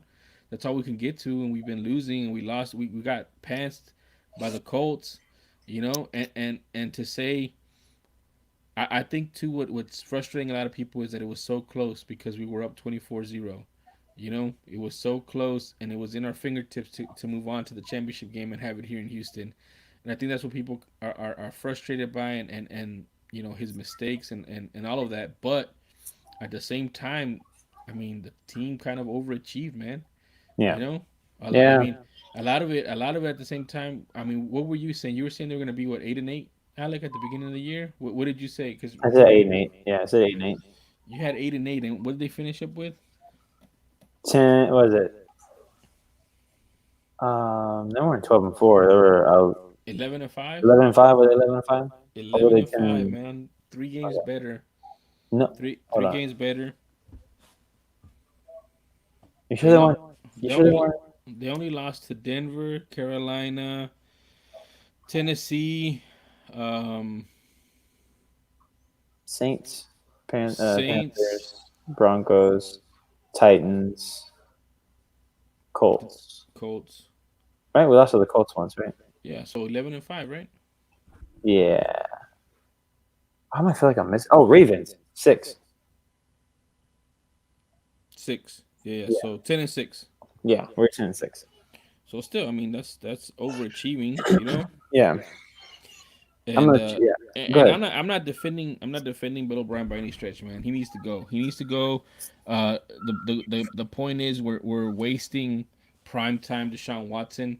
You know, we don't want to.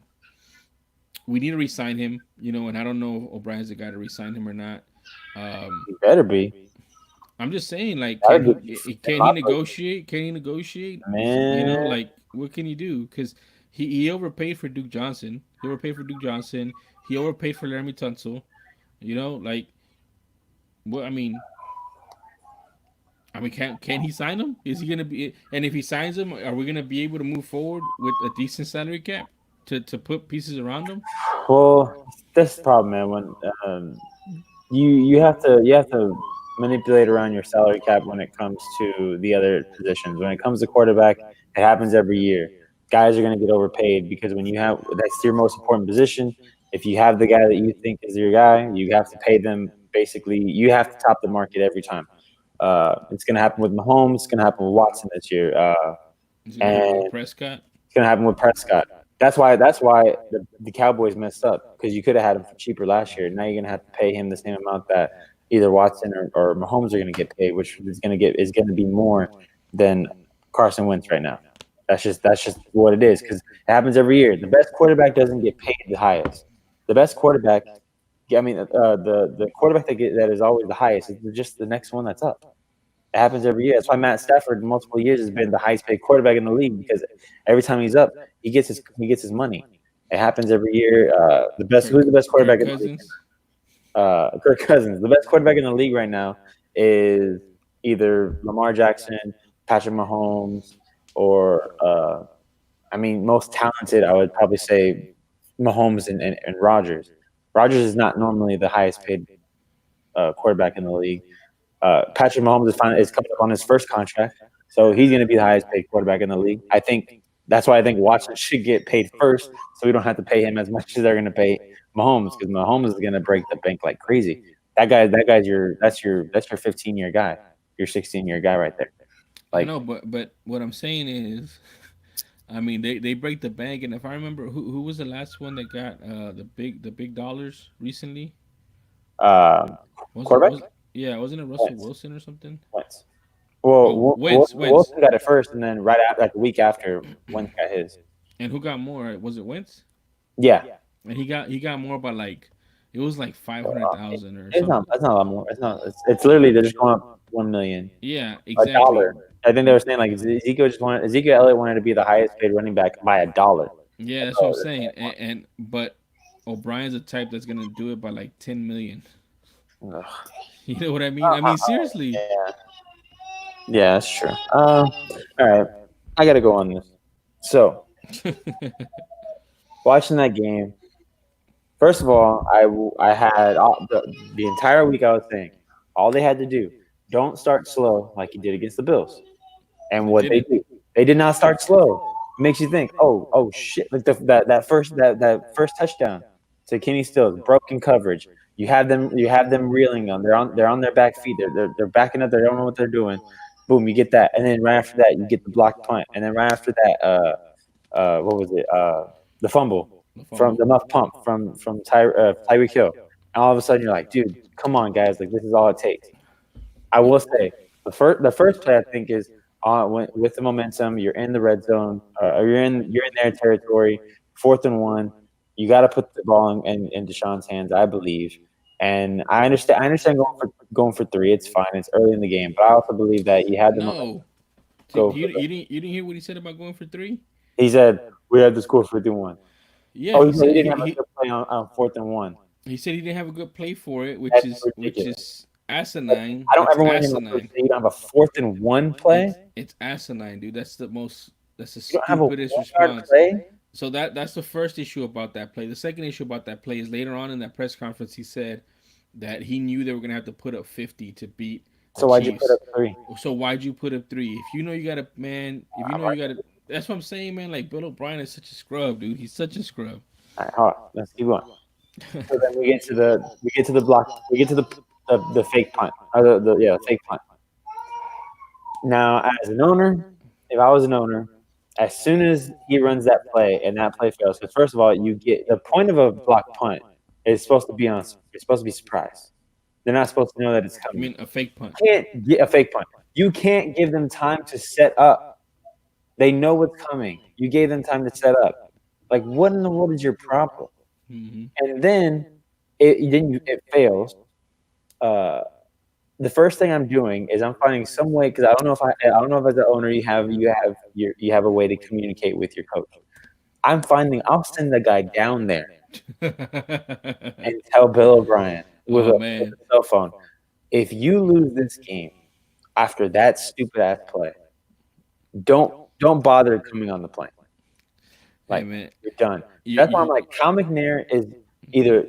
I hate to say this, he's either the most naive owner, the stupidest owner I've ever heard of, or like ignorant, convenient, oblivious, all the whatever words you can come up with, or Bill O'Brien's got some damning evidence on him.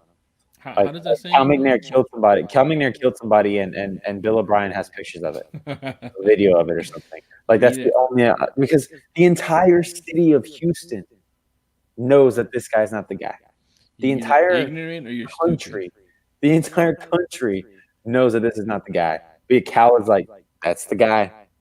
That dude, yeah. He got us another divisional championship. That's fantastic. No, man, we're the only team in the AFC South that hasn't been to a conference championship game. The only team in the AFC South. And, That and I would includes the damn Titans and the Jaguars. and I would say we've had better talent than most of those teams. Except I mean last year's Jaguars team was pretty stout and Yeah. they kind of caught uh lightning in the bottle. I'm talking about not the Colts because the Colts obviously had Manning for forever. But I'm talking about between Tennessee, the Jaguars, and the Texans. We probably had some of You the best you say talent. Peyton, but the thing is, what I'm saying is, since Bill O'Brien has been coach, these That's true. teams have been to the conference championship. That means Andrew Luck was in the conference championship. That's true. That's Blake true. Bortles in the conference championship. Now they got Ryan Tannehill in the conference championship, and Deshaun Watson can't get there. Like, what? That's such an indictment on you as a coach because the only constant in there is you, and the fact that Cal McNair can't literally sit back and make an actual smart business decision. Well, Instead is working based on like I feel like the Dallas Cowboys watching this go on what they man. had with Jason Garrett over there. No, man, this is worse, and let me tell you why. He's got the Be- power. no, I mean, yeah, he's a GM. You know, he's also a GM. But let's put it like this: if Cal McNair fired Bill O'Brien, would anybody, anybody, I mean seriously, anybody in the right mind say that that was the wrong move? And this is No. this is also coming off of you. You forgot this is also coming off of the controversy of him cussing out uh, Broncos fans and Texas fans in Denver that came out right before the game. Did you hear about Yeah, that? that's all. I don't care.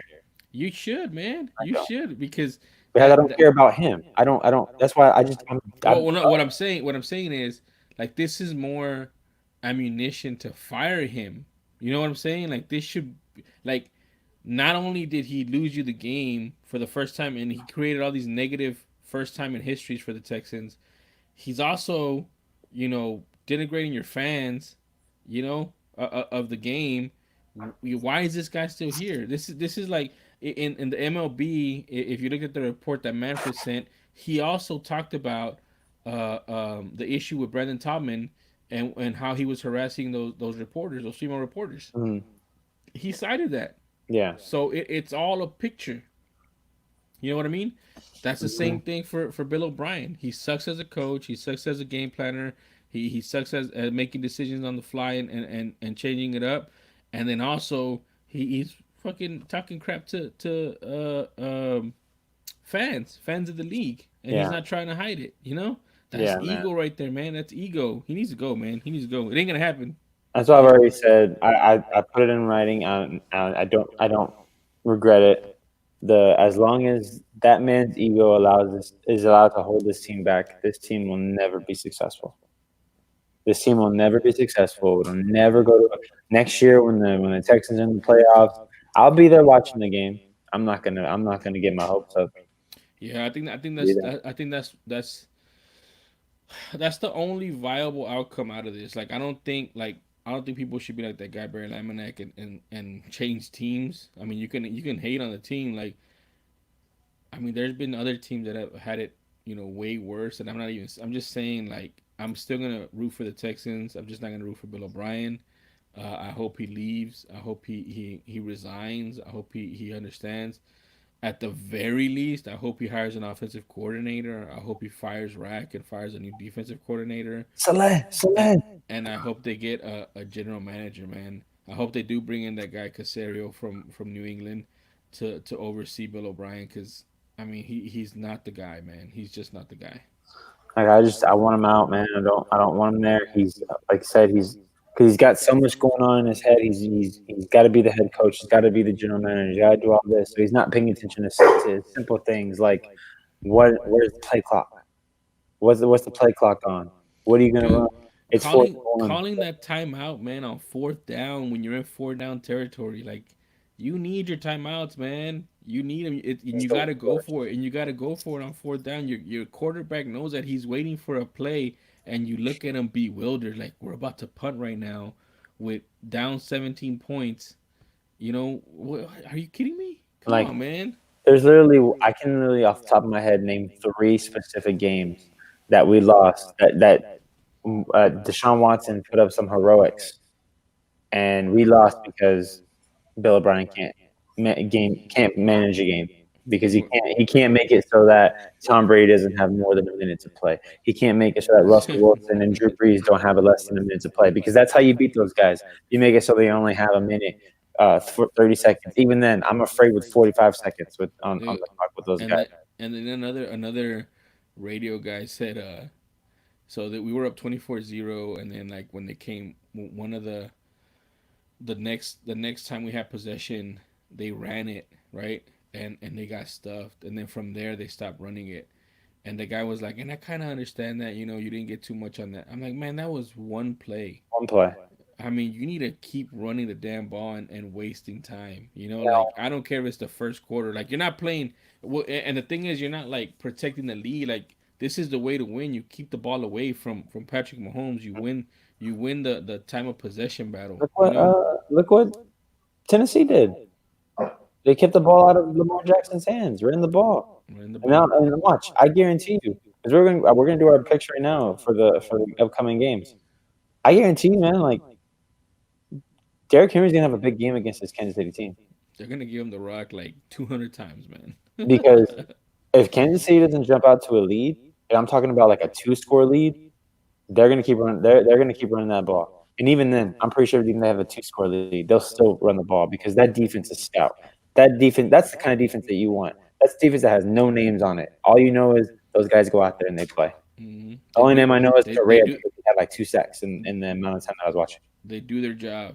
Yeah, so but we're about to close this show out. Let's end it on our picks for this week. so we have the conference championship games. Let's start with what we were just talking about now. Tennessee versus Kansas City in Kansas City. Who you got? I'm gonna pick Kansas City because I hate Tennessee. I don't want Tennessee to win. I Mm-hmm. don't want anything with that franchise to win. The only thing that I want to see is I like Derrick Henry running and running guys over. So I hope Derrick Henry gets like 260 yards, but that they still lose the game. Okay. All right. I'm at the moment I'm also going to be picking Kansas City just because Patrick Mahomes. I think that guy's dynamic as hell. But this team, just like I said last week, I wasn't surprised. I wouldn't have been surprised if Tennessee pulled out the win, and they did. I won't be surprised if Tennessee pulls out the win against this team because if they can run the ball down this team's throat, who doesn't have a very great They run do not. defense, they have a horrible run defense, and But they make it so that you don't have so that Ryan Tannehill doesn't have to throw the ball. In the past two games, I don't even think Ryan Tannehill has hit 160 yards in the past I don't think so two either. games. But I think they said Chris Jones was gonna play right this game, Yeah, I think so. so that's gonna help him with the run defense a little Yeah, bit. You know. a little bit, but like I said, there's the thing that Chris Jones is because he's a end, if I'm not mistaken, right? No, he's a tackle. I think. Is he a tackle? Okay, because they're gonna need him because that's all Derrick Henry does, is he just Yeah. runs it down your throat. Yeah. Uh, that and like I said, he doesn't he doesn't try to avoid contact. He wants to hit you. He's looking for contact, and those are the guys that scare you the most. That's why you see guys in the end of that Patriots game making business decisions, saying, Yeah. "I'm not tackling this guy." You saw a little bit with Baltimore too. They were just like, "You know what? I'm done. I can't handle this guy anymore."